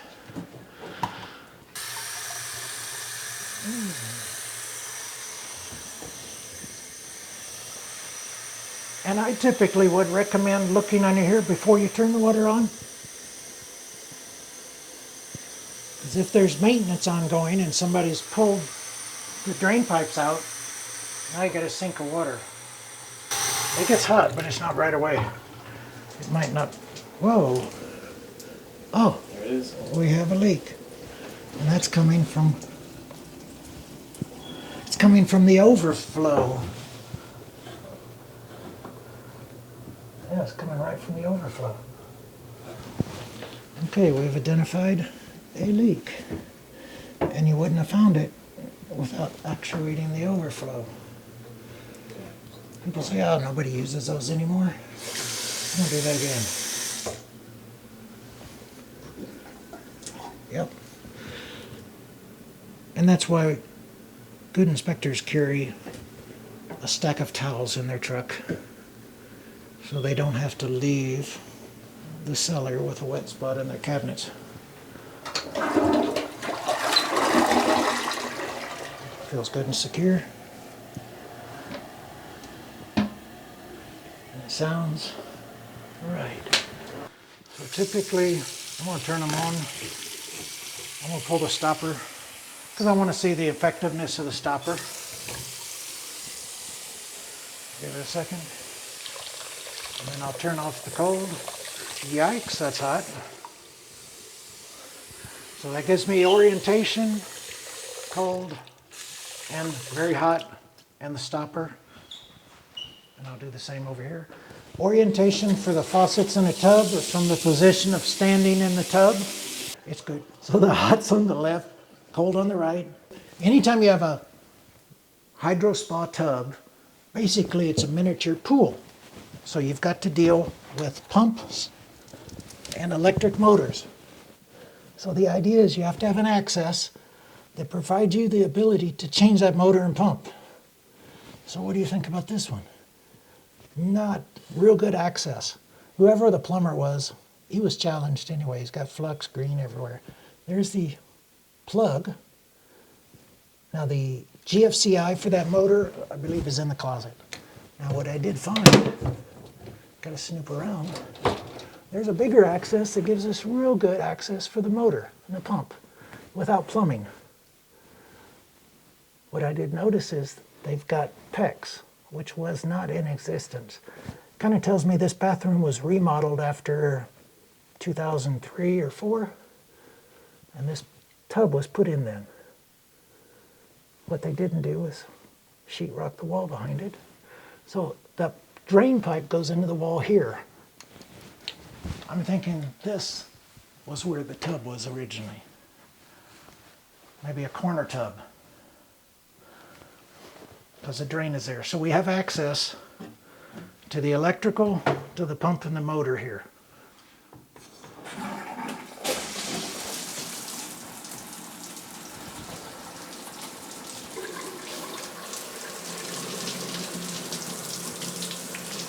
Handheld.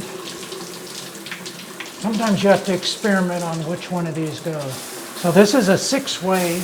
They call it a 6-way because I have 2 jets, one position, jet and a shower head the second, shower head and just shower head, and here shower head and handheld, and then just handheld. So it's got 6 positions. 1, I want to make sure they all work, and 2, these walls tend to leak. And if I'm really creative, I can take the handheld, just run it around all the cracks, kind of make sure these aren't leaking to come out in here, especially if this is on a 2nd floor. We're on the slab. This leaks, we'll find water coming out of the weep holes on the outside. This is an integral 1-piece pan. Don't expect it to leak. Connects down into a void in the slab where it connects to the drain. Same with this one, not visible. But if any of the pipes from the hydro spa leak, they're going to leak into that platform. Probably won't see it here, but it'll go out under the wall plate and you'll see water coming out of the weep holes. Maybe a good thing is after doing your check, filling this up, running the spa tub, turning it off, before you leave, do a walk around the outside, make sure the brick on the outside's dry. Doesn't happen often. Once a year, we find ones that leak. Holding water, that's a good sign. We have to make note that the stopper doesn't work. And I'm looking to see that it's all dry. Hot and cold, simple trap. In an occupied home, you may never see if that leaks. This one didn't hold water, but it also didn't leak. I might make a note that the right side master sink stopper is not effective, but I don't see any signs that it has leaked. So that's the plumbing, 2 sinks. And we got one other toilet. Yes.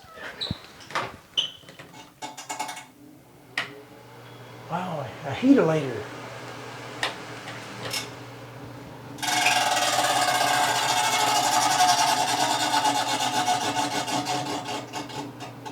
Okay, got another comment, and that's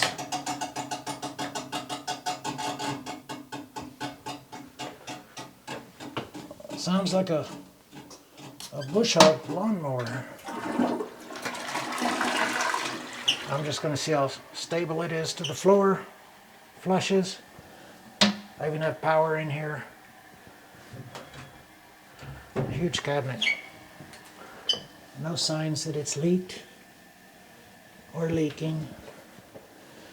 Usually you find them caulked around the base. Plumbing code does say that all plumbing fixtures should be caulked or sealed to the floor of the wall that they come out of. If you do the toilet, I say leave the back open, so if it leaks, it has a place to go out and you can find it. So all these fixtures really should be caulked to the walls so that water sheening down the wall doesn't go in and through the opening where the pipes come out or where the handle comes out. In this case, usually clear caulking is the way to go. That is original. Vintage 90s.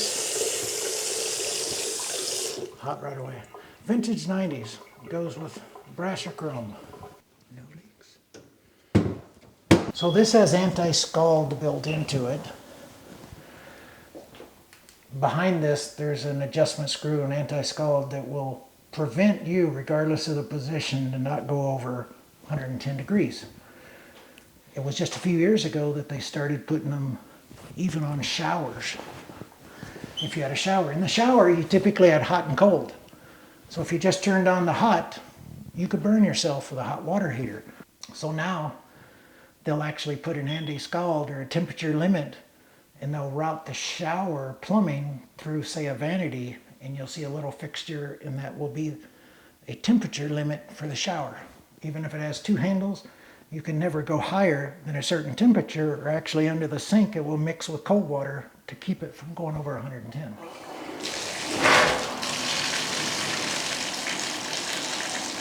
Already hot. Turn that away. Works. And then when I turn it off, I like to see this retract. Sometimes it doesn't. So when you turn the water off, this diverter should retract. If it doesn't, the effect is next time the wife takes a shower, she turns on that, gets her hair wet, you get in trouble. So you want it to retract. This is old, this is new. The old ones had that plunger, never worked well.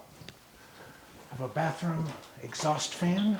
For all practical purposes, this doesn't work well. My wife has her neck fused. She can't turn. How does she reach the toilet paper back there? It's just all bad. You can't put grab bars. You can't do anything there. Having the toilet out in here, it's functional, but it's just odd. Toilets, for most practical purposes, will be close to the corner where you could have a grab bar on the side, grab bar in the back, toilet paper on the side. In this case, it's so far away, you got to reach behind you to get to it. No leaks or anything. Because we're on the second floor, I'm going to flush it a couple times and make sure I run enough water that if I had any issues, all three of these fixtures probably run together to one pipe to come down a wall. So if any of them leaked, I want to remember where we are. We're in the front dining room area. I'm going to look in the ceiling in that area to see if there's any water issues. Usually I give it at least 15 minutes to get through and actually show itself on the sheetrock with the infrared. So, sequences, make sure the plumbing's there. I turn them both on and check the stopper. And then the supply side's not leaking. And then turn off the cold. Got very hot water already. I can wait a minute, see if the stopper works, and then let the stopper go, see if the drain side doesn't leak.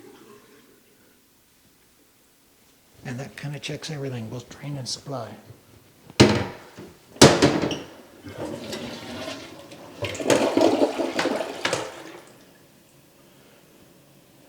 See anything happening? Shower enclosure didn't go on.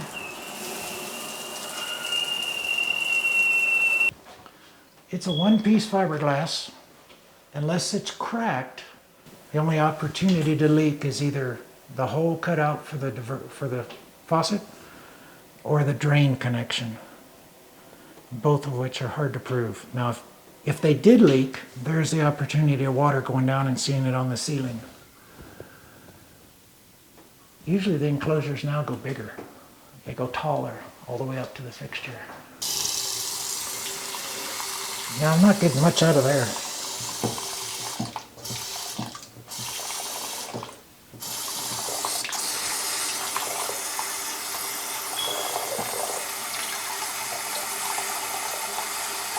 I'm getting hot or cold, but that is the sign of a clogged sediment screen on your fixture. We do have sediment here. That just needs to be pulled out with a pair of pliers and cleaned off. Nice to have a shop sink. It does have hot and cold.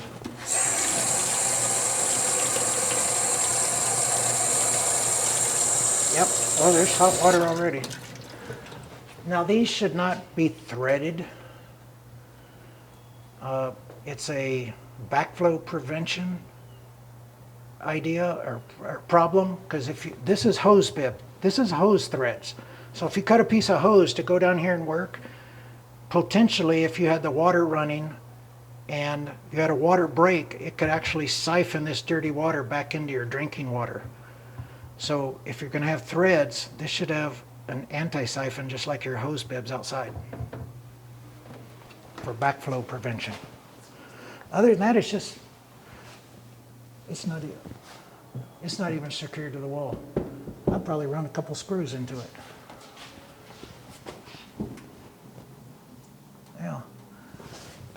Not too bad it's going to do anything. It's got some tabs in there where you can just run screws into the studs. Okay. Water heater. Traditionally, builders like to put water heaters, especially gas ones, keep them out of the conditioned space, so you put them in the garage. Problem is, the person paying the bill here is in the far end of this house, so you probably got 50, 60 feet of water line. So if you come around here, you can see and you can hear a recirculating pump.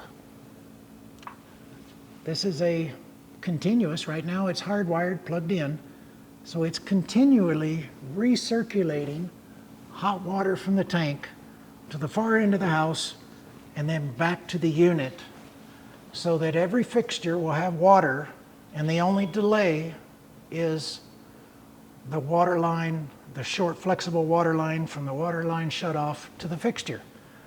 Gives you instant water. If it's electric, what it does is double the little placard estimated electrical usage, because it's continually sending hot water to the far end of the house, which comes back through the slab. It's copper, it's in the dirt, it's going to dissipate heat real quick, so by the time it gets back here, it's recirculating. So the downside of a circulating pump is the other 23 hours and 30 minutes that you're not using it, you're paying for it to be reheated. You do shorten the life of the water heater because it's continually cycling on all the time. With gas, it's less of an impact. With electric, water heater is already probably the biggest consumer of electricity on the property. In this case, this is a commercial, 50 gallon. Typically residential, we'll see 30. The things we'll look for here, this has been replaced. It's in a pan. When this house was built, they were not in a pan. They put it in a pan. I question the size of that pan is adequate. It's supposed to be able to catch any drippings out of it. It's not going to catch all the water, but the idea is the drippings, which in my mind are the fittings from the side, like the T&B. It should not look like a pair of skinny jeans, just real small. So the drain from the pan is this new pipe that goes around to there. Didn't exist when the house was built, so it just goes all the way around here. And if it leaks, it goes in the driveway or it goes in the garage and goes on outside. Visible, you see a wet spot right there. It's coming from the water heater. I've had a gas water heater leak, and it just leaked from the seam of the tank on the inside. Okay, so we've got the gas line coming in. It's got a good gas line. Haven't seen any sediment traps, so I'm probably going to say something about that. This is like a flame resistant, I forget the name now. It's a sealed system. Unlike the old one where we used a long matchstick to light the pilot, this one is a sealed system in that when you go to light it, you go to the pilot mode and then you sit here and click until it starts, like starting a barbecue grill. So I can look at it here. Typically, I can see if there's sediment, because if there's sediment that's collecting on the burner. Think of the inside tank like a big long donut. Water all the way around it. It's got a hollow center. That's where the flame goes up through the center and out through the flue. And that inside tends to corrode, and then it drops ashes down on the burner. So if you look in there and you see all kind of wild colors, flames going different ways. That's the sediment from the inside.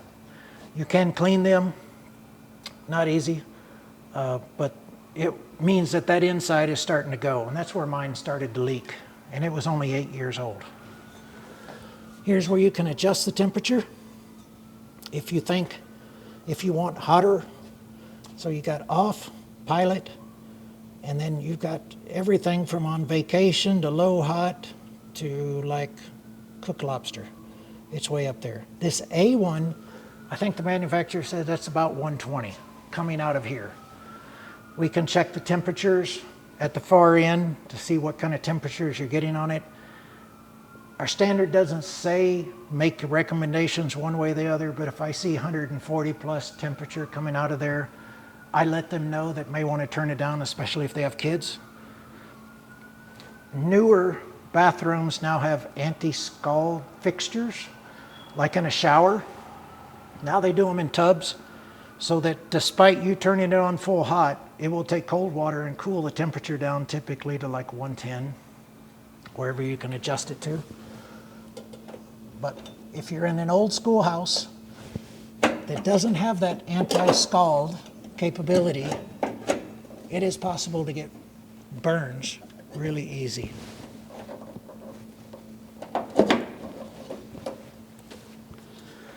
Other than that, I don't see any signs of leakage around the side. I did have, we saw in the attic, the combustion air vents on either side. Those big ducts that go up, one high, one low, and that promotes circulation in here, so it's not having to pull. Now the garage provides adequate combustion, but it's got its own, so when the door's closed. It does have an expansion tank, a thermal expansion tank. All the houses in our city for the last 10 or 15 years have required to have a pressure relief, a PRV, pressure regulator for the water pressure. Because as the city was growing, they would adjust the pressure, and a house that might have 60 pounds of pressure this year could have 120 next year. So they required builders to start putting PRVs on them. When you put a PRV, it requires an expansion tank, so that the system being closed, if the water heated and expand, it would limit the damage it might cause by pipe seams, especially with copper. So other than that, I recommend to the buyer to put this on some kind of control so you're not recirculating 24 hours a day. You can even run this on a switch that when you go to take a shower, turn it on. A couple of minutes, it's hot water. When you turn it off, so the pump isn't running. Right now, that recirculating pump runs 24/7, even when nobody's here. So this will keep coming on, and you'll have a gas bill probably twice the size of normal. I did see this flue has a collar that holds the flue pipe in the center of the hole of the ceiling. This one you can see is not secured, so it would allow the flue to move to one side to touch the combustible paper in the gypsum. You cut a hole that's 2 inches bigger than the pipe, but you want to hold the pipe in the middle so it doesn't touch the sheetrock. That's what that pie tin, it's called a flue collar. You know what I saw? I bet you there wasn't anybody with skinny, long enough arms that when they installed this to get up there and put that in. What it means is there's an opening around that pipe to the attic we were in. Carbon monoxide and everything goes up in the attic.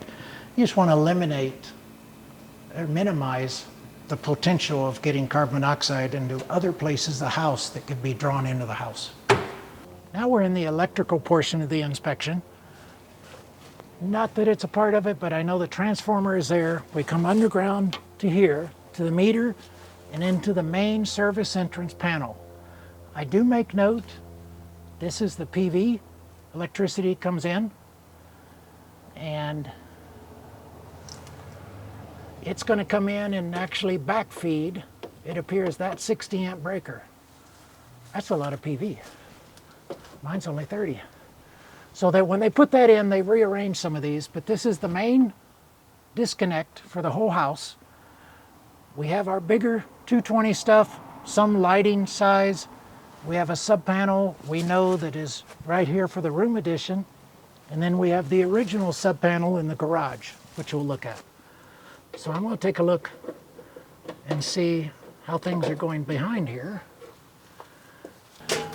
So I'm not going to actuate any breakers. If one's off, I'm leaving it off. If I trip it, I might turn it back on. But you can see the power comes in, and I will not pass into it. The power's coming in, those 3 wires. There's 2 hot and a neutral, and they come up. 2 hots are going in. One of them is wrapped in white tape to note as the neutral. They have energy monitors. Those little 2 things there, those are actually like little amp meters.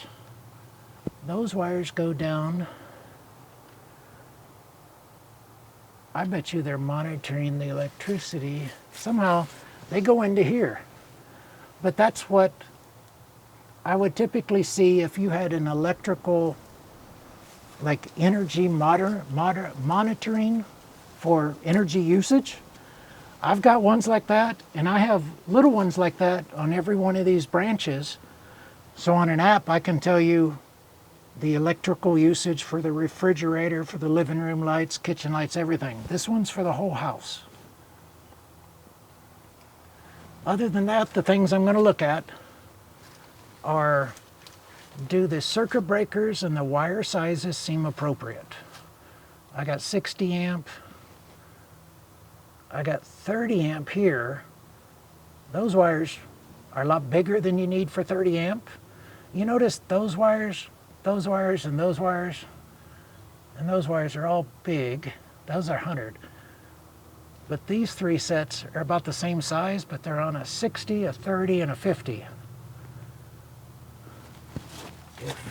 If I wanted to see for sure, what's the marking? I tried to find the marking on the wire size.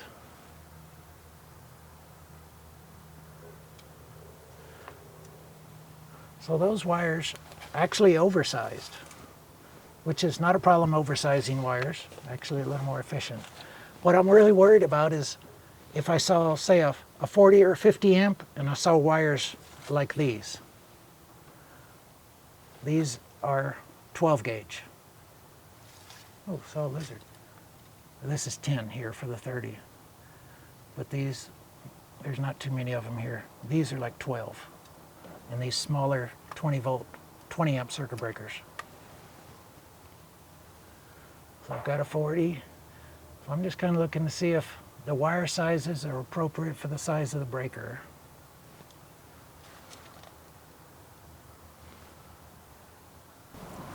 But I've also got a ground bus bar with ground wires, and I've got a neutral bus bar. What I commonly see are multiple neutral wires under one lug. In this case, I don't.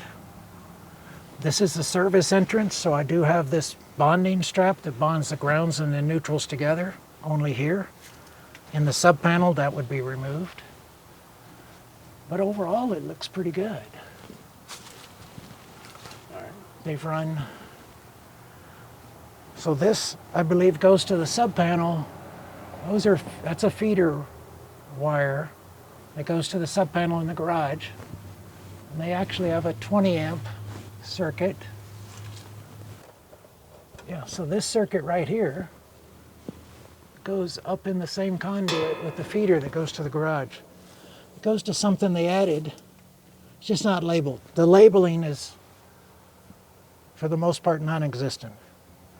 It's got a few, they're lined out, I have no idea.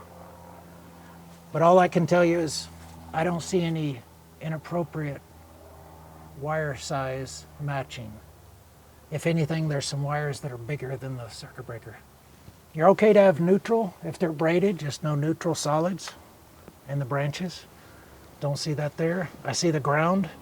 Even this connection here is grounded. It looks pretty good. Other than markings, it looks good. In this one, similar to the other, The bonding strap between neutrals and grounds has been removed. So I got 4 wires coming in from the main panel. 2 hots of neutral and ground. So the grounds and neutrals are separated here. All that looks good. I've got an old full-size breaker. These are all half-size. Tells me that this panel's maxed out and they needed to put a new circuit, which is this guy right here. And they didn't have a spot. So they pulled out a full-size circuit breaker and put in 2 halves. Actually, right up here, there's the new ones. What I do notice is that's 12 gauge wire. Same as these. They used to be white. That wire and those wires are the same. This goes into a 30 amp breaker, which should be 10 gauge. So I suspect I got a mismatch, because if you look at these wires on this side, these wire sizes, should we use at least the other side? These wire sizes look the same. Some are going into 20s, some are going into a 30. Which, to me, is saying that 30 amp into this 12 gauge wire is mismatched. Rest of them look okay. Also notice every one of my neutral lugs, except for the bottom one, has 2 neutrals in it. You should not be multi-tapping neutral lugs. The problem they run into is this panel was not designed for that many neutrals. You can combine grounds, you just can't combine neutrals. They did it up until about 15 years ago. So we make note that you have double tapped neutral lugs. Take an electrician to fix that. But everything else looks appropriate. I got one mismatch. It looks on wire size. And I got double tap neutrals. I got an extra breaker just sitting in here. Also, where this wire goes through the box is supposed to be protected by like one of these lugs. It's protected from somebody yanking it. Odds are this goes on up into the attic. Somebody trips over that wire and pulls it. Nothing stops it right here. It pulls it right out of the breaker. So that needs, they don't have a small one, but it's a small version of that. Holds it, anchors it, also protects the wire from the sharp edge of the knockout.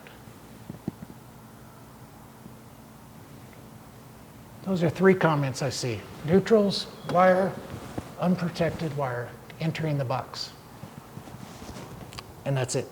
So for electrical, the protective devices typically in houses are GFCI in all the wet areas. Kitchens, bathrooms, garage outside, laundry room now.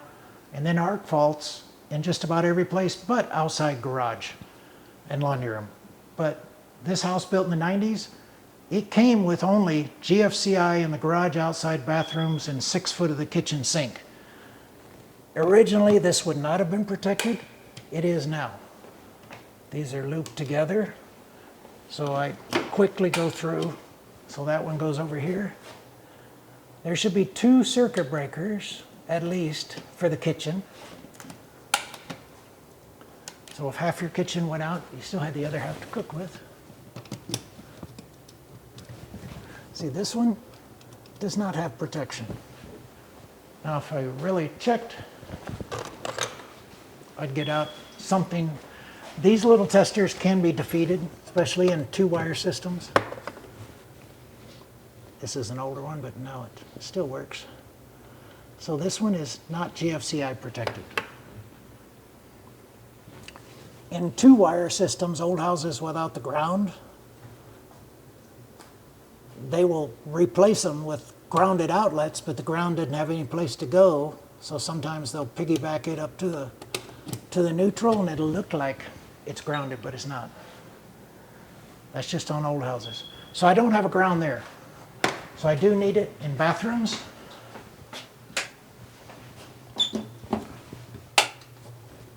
And I do. When this house was built, electricians like to make you wonder, so it's very possible that all the bathrooms go to one or something like that. So we're going to head back to the master bedroom. I'll check a few of the other outlets. I like, if I'm doing random, I try to do one in each room so that the idea is I'm probably scattering myself through different circuit breakers. Instead of just testing all the outlets on one breaker, I'm testing a random number of breakers.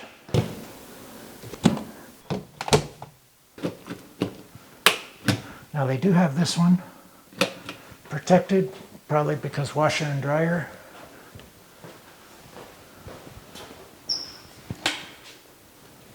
Here they are here.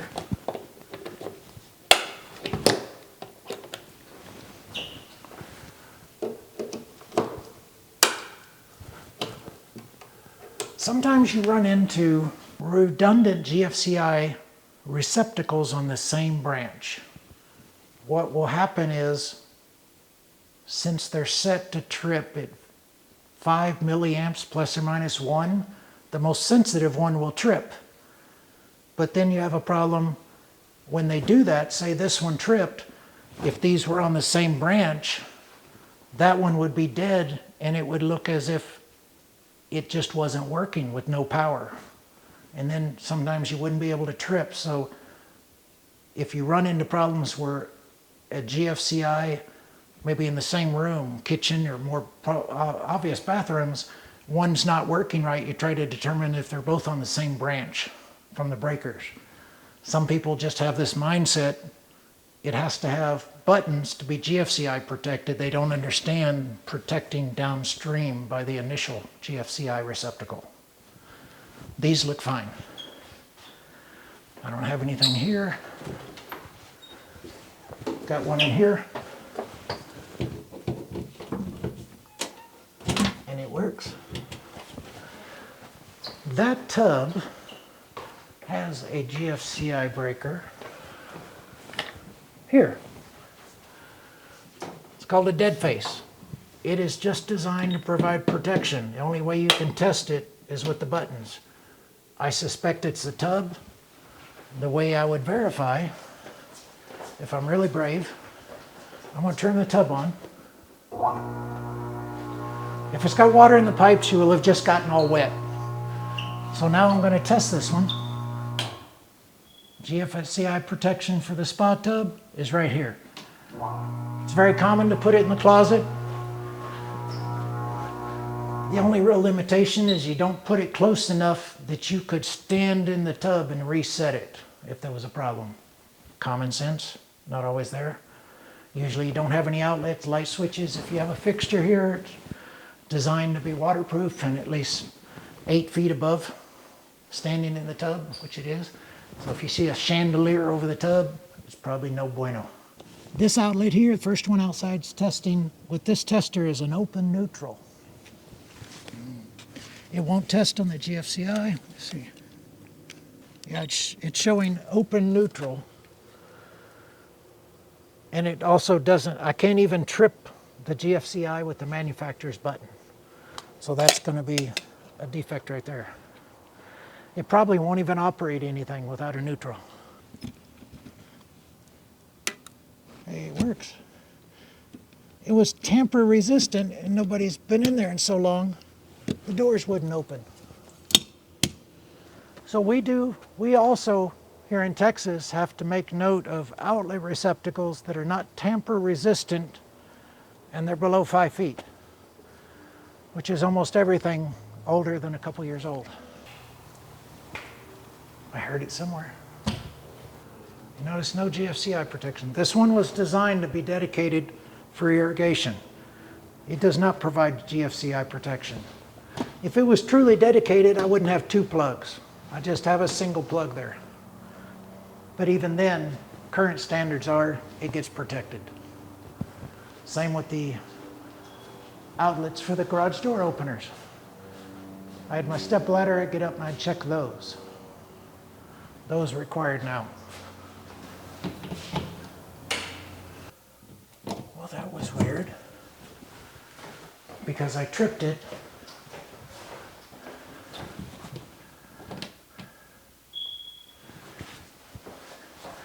Here's where these two are together and they both have buttons. So I retripped it. Now I can reset it. These two are redundant. That's the problem. Trips over there, right? I have buttons here. Why is it tripping over there? They only needed one. Somebody thought the other one without buttons needed it, so they put them in both.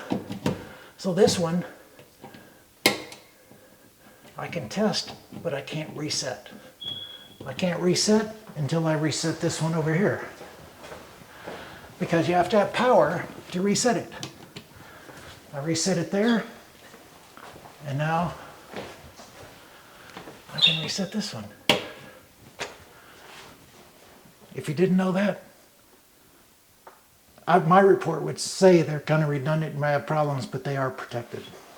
So the smoke detectors when this house was built was immediately outside the sleeping rooms, was it.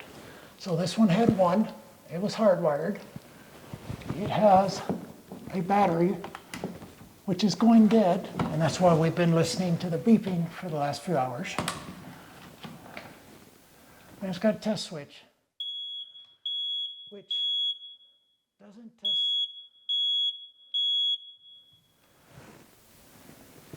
doesn't test the smoke sensor, it tests the power. So it tells me it has power.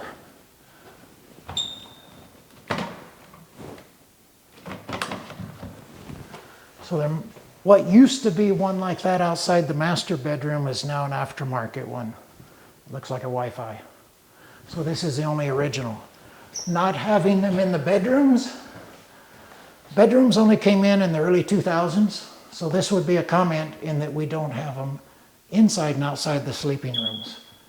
And also, since 2015 or so down here in Texas, we had to have carbon monoxide outside the sleeping rooms. And we don't have, the only carbon monoxide I see is the aftermarket one that they've added outside the master bedroom. So there's no carbon monoxide up here. And there's no smoke other than the original in the hallway. That is going to be that's going to be a comment about not having smoke detectors in the bedrooms and not having a carbon monoxide detector. This is a ventless gas. So there is not a flue. You can't burn anything in this other than gas. Sometimes the easiest way to look at this is to see the parts. There we go. So the gas comes in. I've got a pilot light. Also have a sensor. If the pilot light goes out, it turns the gas off to it. So you just don't have pilot light gas coming in. So I've got my flex gas line coming in the back. I've got the position of it, and then I have a trigger. Oh, it does have gas.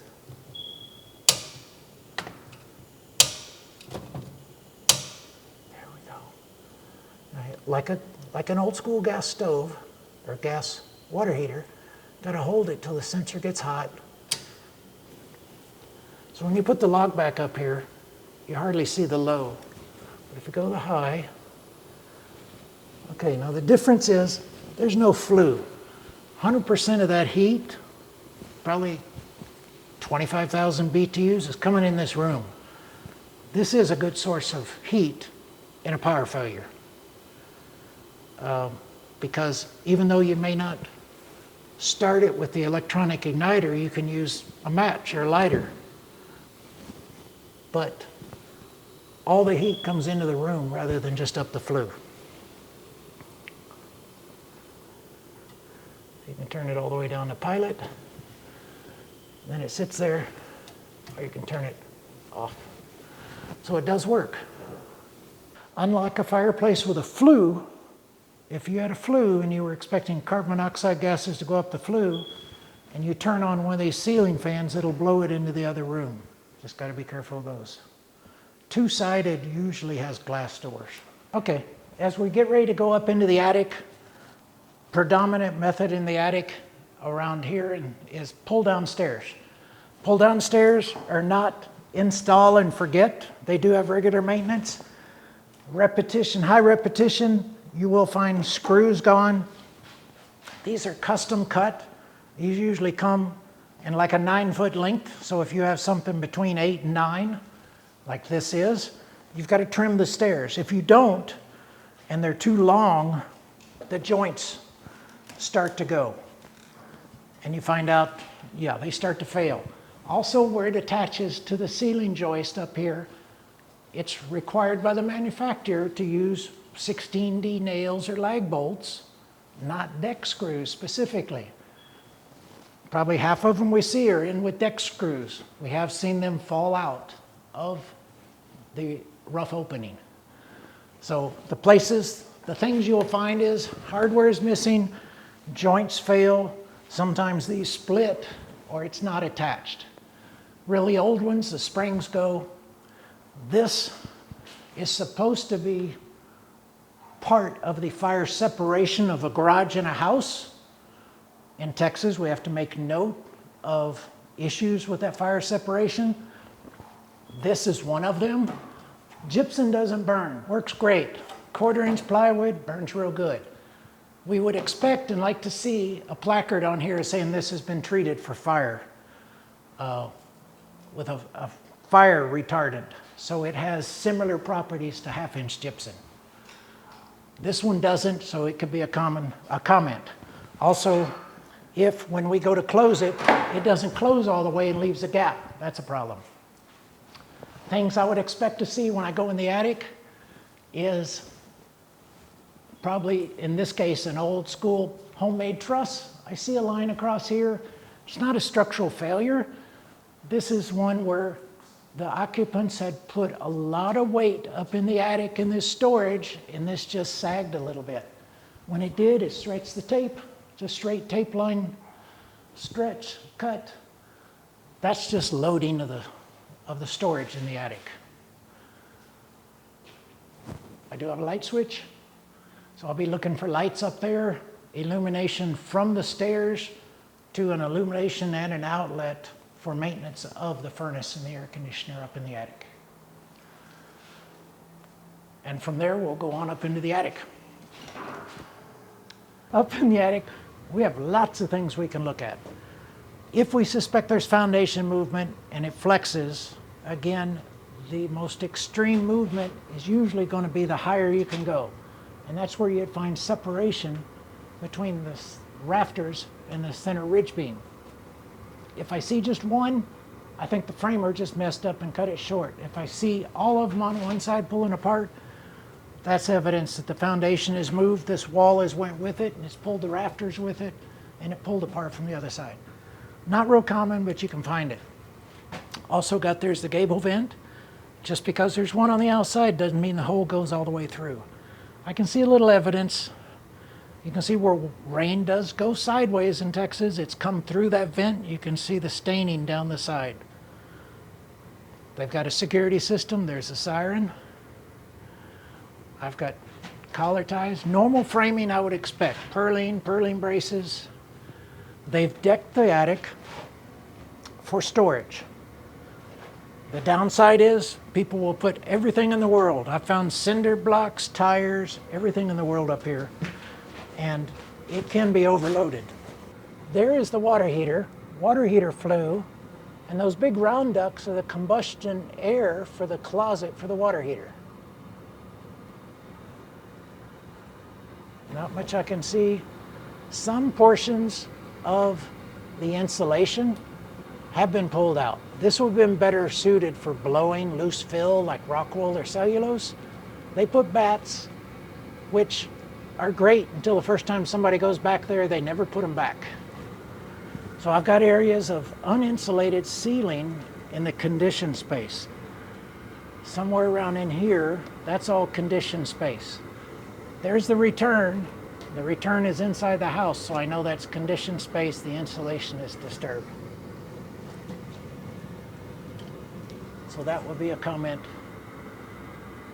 And easily verified if you did a quick infrared scan and saw the gypsum ceiling in there really hot.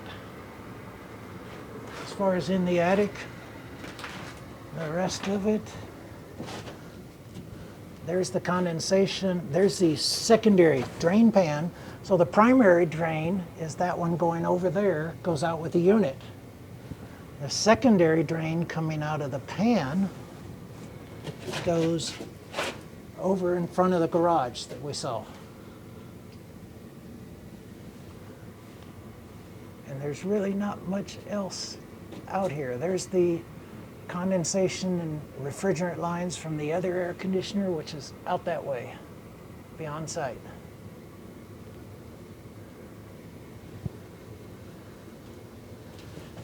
I don't see anything else significant. There's the old school truss.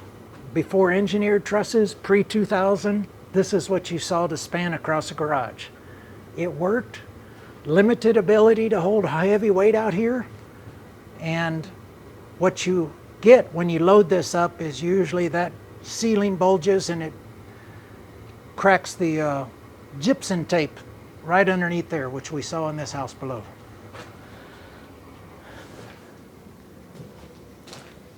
I think that's ventilation. The other thing I can say is when they re-roof, it gets new vents. It's not uncommon. The holes are cut in the deck by the framer, and then the roofer puts the roof vents themselves.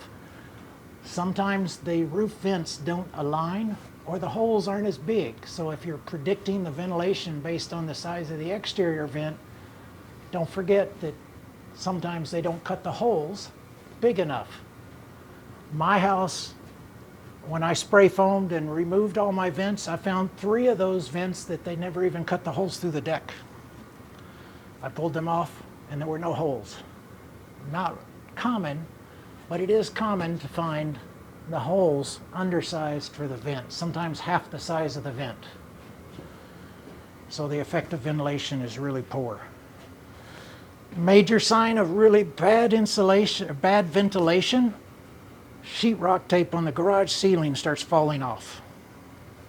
You go in a garage and you see the gypsum tape at the seams falling off, bad ventilation. And now we're going to go to the interior where we're going to do doors, windows, and ceilings. This garage entry door is part of our fire separation of the garage wall between the garage and the house. Patio doors do not qualify. 3 choices: solid wood, metal clad, or 20-minute fire rated.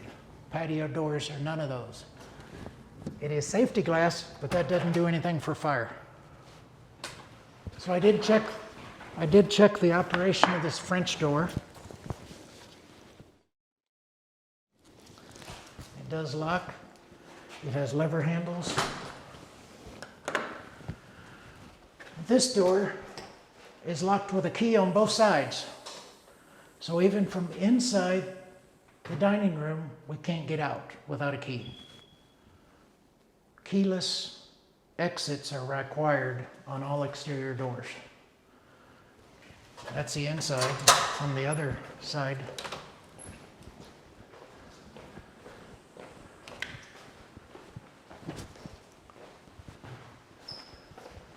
it is keyed.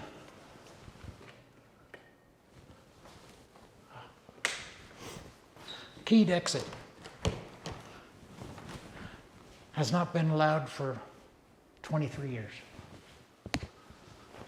The rest of them, primarily concerned with egress doors, in case you needed to get out in a fire. These all tested or operated fine.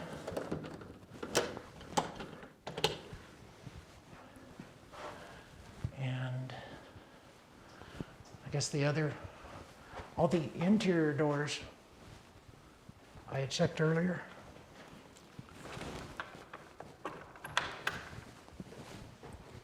They all seem to work fine. The reason I key mainly on exterior doors is they're usually heavy. And they're the ones most prone to pull out of the hinges, start sagging, binding, and more than that is when they sag, the striker plates and the locks don't line up, making the locks inoperable. So keeping up on keeping the doors aligned and square. That's all the exterior doors. A couple of windows. We need to check some windows. Usually if you're going to have a problem, it's going to be windows that face the extreme temperatures. But these are new replacement vinyl windows, so they're in pretty good shape. Magnetic.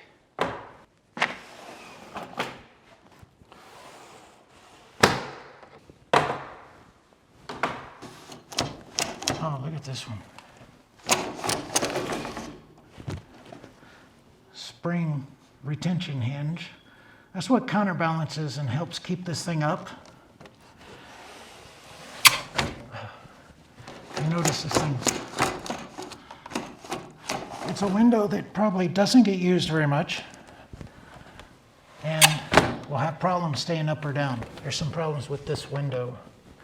When you don't use them for a while, the retention springs will pop out. This one's actually out all the way over, so I can't even, there we go. I'd have trouble locking it. That window has an issue. Let's try another one in here. Yeah. As far as egress, we've got a door.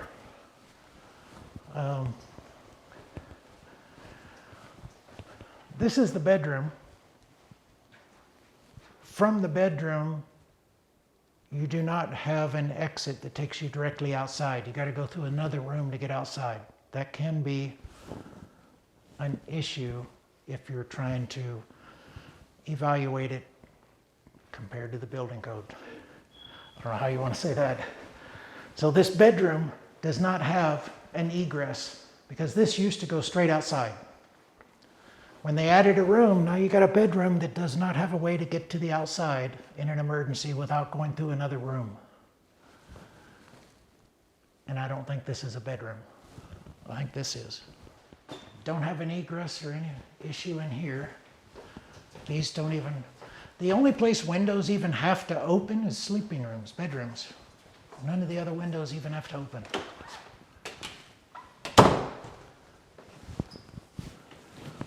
Okay.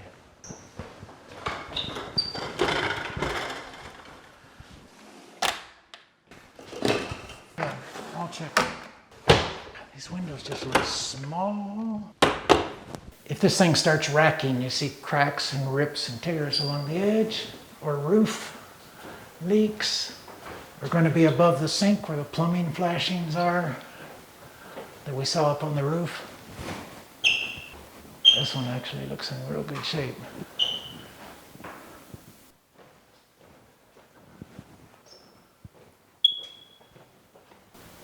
Yeah, I don't see any issues here. Ceiling looks good. So handrails for this portion are good. This portion, we now have handrails that are required to turn and terminate to the wall. Wasn't required when this house was built. So the only comment here is outdated handrails and guardrail that I don't think would satisfy the requirement for a side load strength. It is pretty hard without having this post going all the way up. It's hard to anchor that thing down. Before you test the overhead garage doors, before you test the button, physically look at it, make sure rollers are all in, rollers on the rails are there, all the panels are together. You just don't want to operate the garage door with physical parts taken apart. Also I have the reverse. I usually stand next to it as I'm going down in case something binds, I can reverse it before the motor tries to hit something. I've got sensors too high off the ground, so I'm going to try the first one.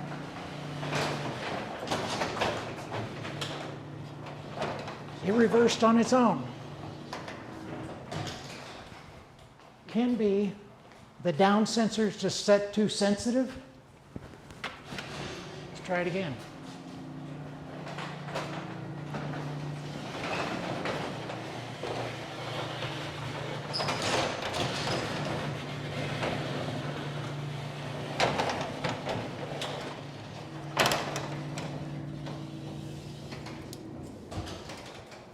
it just reversed on its own. If I suspect it's the sensors, either the sensors there or the down pressure, the way to confirm is if I hold the button, it overrides the safety devices. So if it goes all the way to the bottom, by holding it down, that means one of the two safety features, either the lights or the downforce, is not operating properly. It's either sensing something between the light sensors or it's sensing hitting something that's going back up. That's kind of a nuisance when you hit the button and you're driving away and don't realize that it goes back up. I want to check the other one.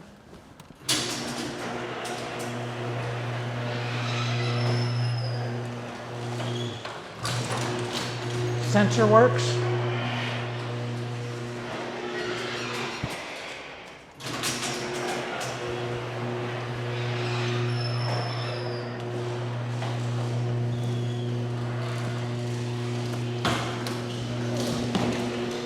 Okay. Pressure sensor that would reverse if it was on a child or hitting the hood of my truck didn't stop. So I'm going to have a comment about that. The only thing we have left in here are appliances.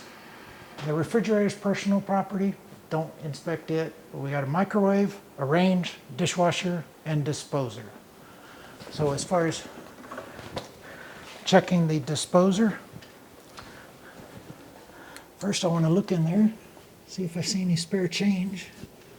I got rubber bands.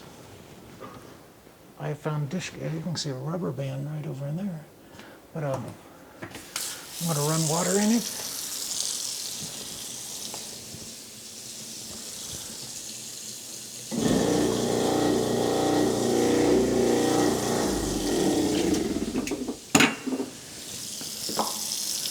Sometimes the only way you put a good test is put some water in it and hit it with water once. Dishwasher. A comment I would probably have. Here it comes up. There's the dishwasher drain and the water service. Inspecting on the inside. Doors. It's got wheels. It's stainless on the inside, which oddly enough is going to be the most quiet dishwasher. Here it is.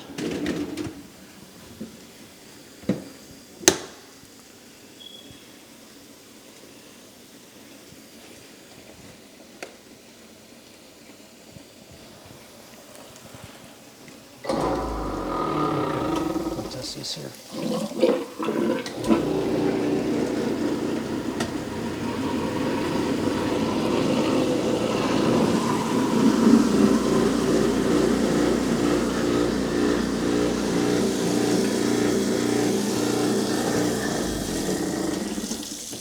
That's about as much load you can put on it. It's got a little rust around the fitting, but it is dry. That looks like a small wood chipper. It's pretty good. Okay.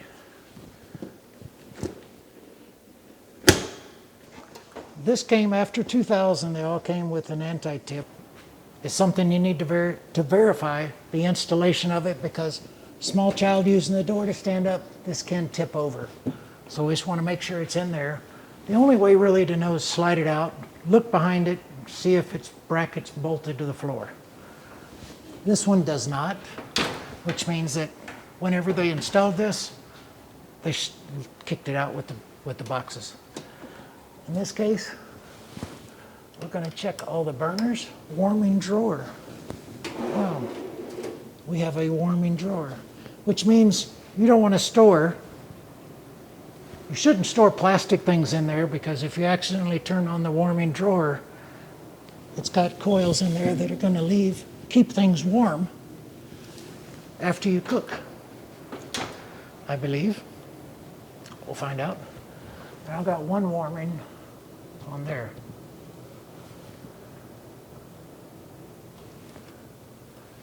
It's really slow to get hot. This one has 3 possible choices. I'll turn that one on. See if it turns on the larger burner. And there you get the big guy. I usually take a picture of them when they're really hot. Most of them are electric like this. Every once in a while you'll run across a magnetic induction, which means the burners won't come on unless you put something lead with lead, or like a steel pot. They won't come on. You think it doesn't work. So you end up putting an iron skillet or something on there to get the burners to come on. And the warming, yeah, it is hot down there. Or warm. So it has a warming drawer. I just don't store plastic Tupperware in there and accidentally turn it on. Okay, the lights all, other than these 2, which didn't get hot enough, these were hot enough to let you know that those are still hot even though you don't see it. And then the oven, God, there's so many choices of baking. It'll default to 350, then you can hit start. And then what I'm going to do is take the gauge in here and turn it on. Take a few minutes, crank up. While it's doing that, I'm going to check the microwave. I can go 2 ways. I carry a cup and a warm water.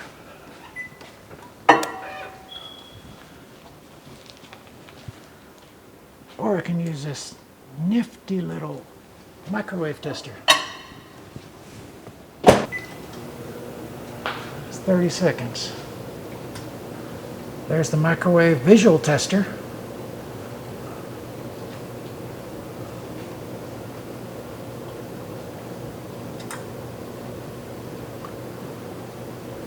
And also physically I'll feel that the water in the cup has been warmed. And then it turns off on its own. It's kind of nice to know. Yep. Water's, ooh, yep, water's hot. Also, make sure it's physically there. And I'm also going to check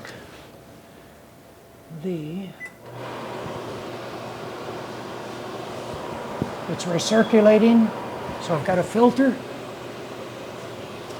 and it's blowing out up here. I'm actually missing a filter. I've only got 1 filter in here, so it's missing one.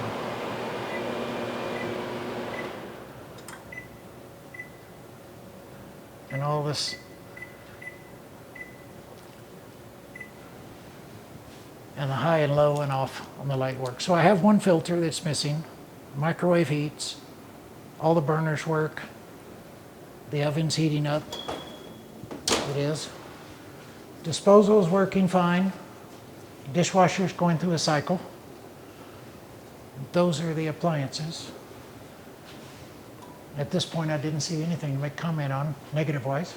We do have, I'd make a note. We don't inspect, but we note the presence of water softener. What they did is they captured the water meter is in the front of the house over here. Water meter comes under the slab into the wall behind the water heater.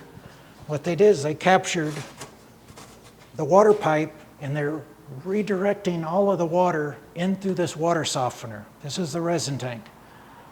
And that way they soften the water. Downside is that probably includes faucets and everything you wash your car with, which is not needed. But it's a water softener and a probably salt tank where you put salt or potassium.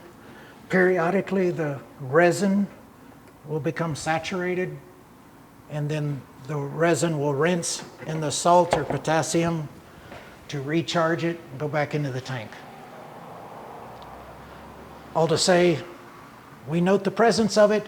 Sometimes these pipes will go outside to capture the yard line and they're exposed and not protected from freezing.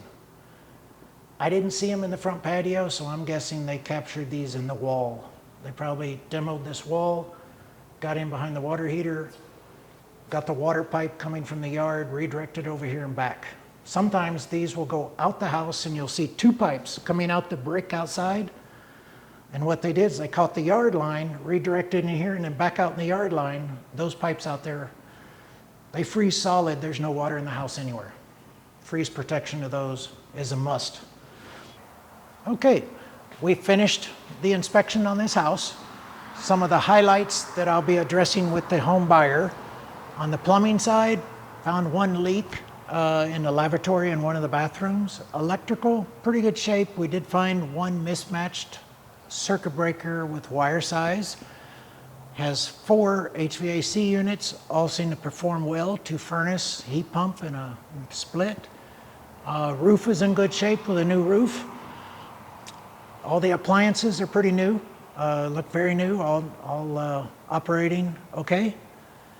And don't find any leaks anywhere in the house. Small little insulation imperfections, but for a 25-year-old house, it's about normal.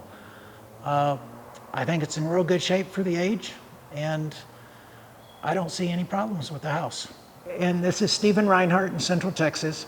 We do home and building inspections. If you want to reach us, you can reach us on our website, realestateinspection.net. Company's been in business. This is his 48th year as home inspectors here in Central Texas.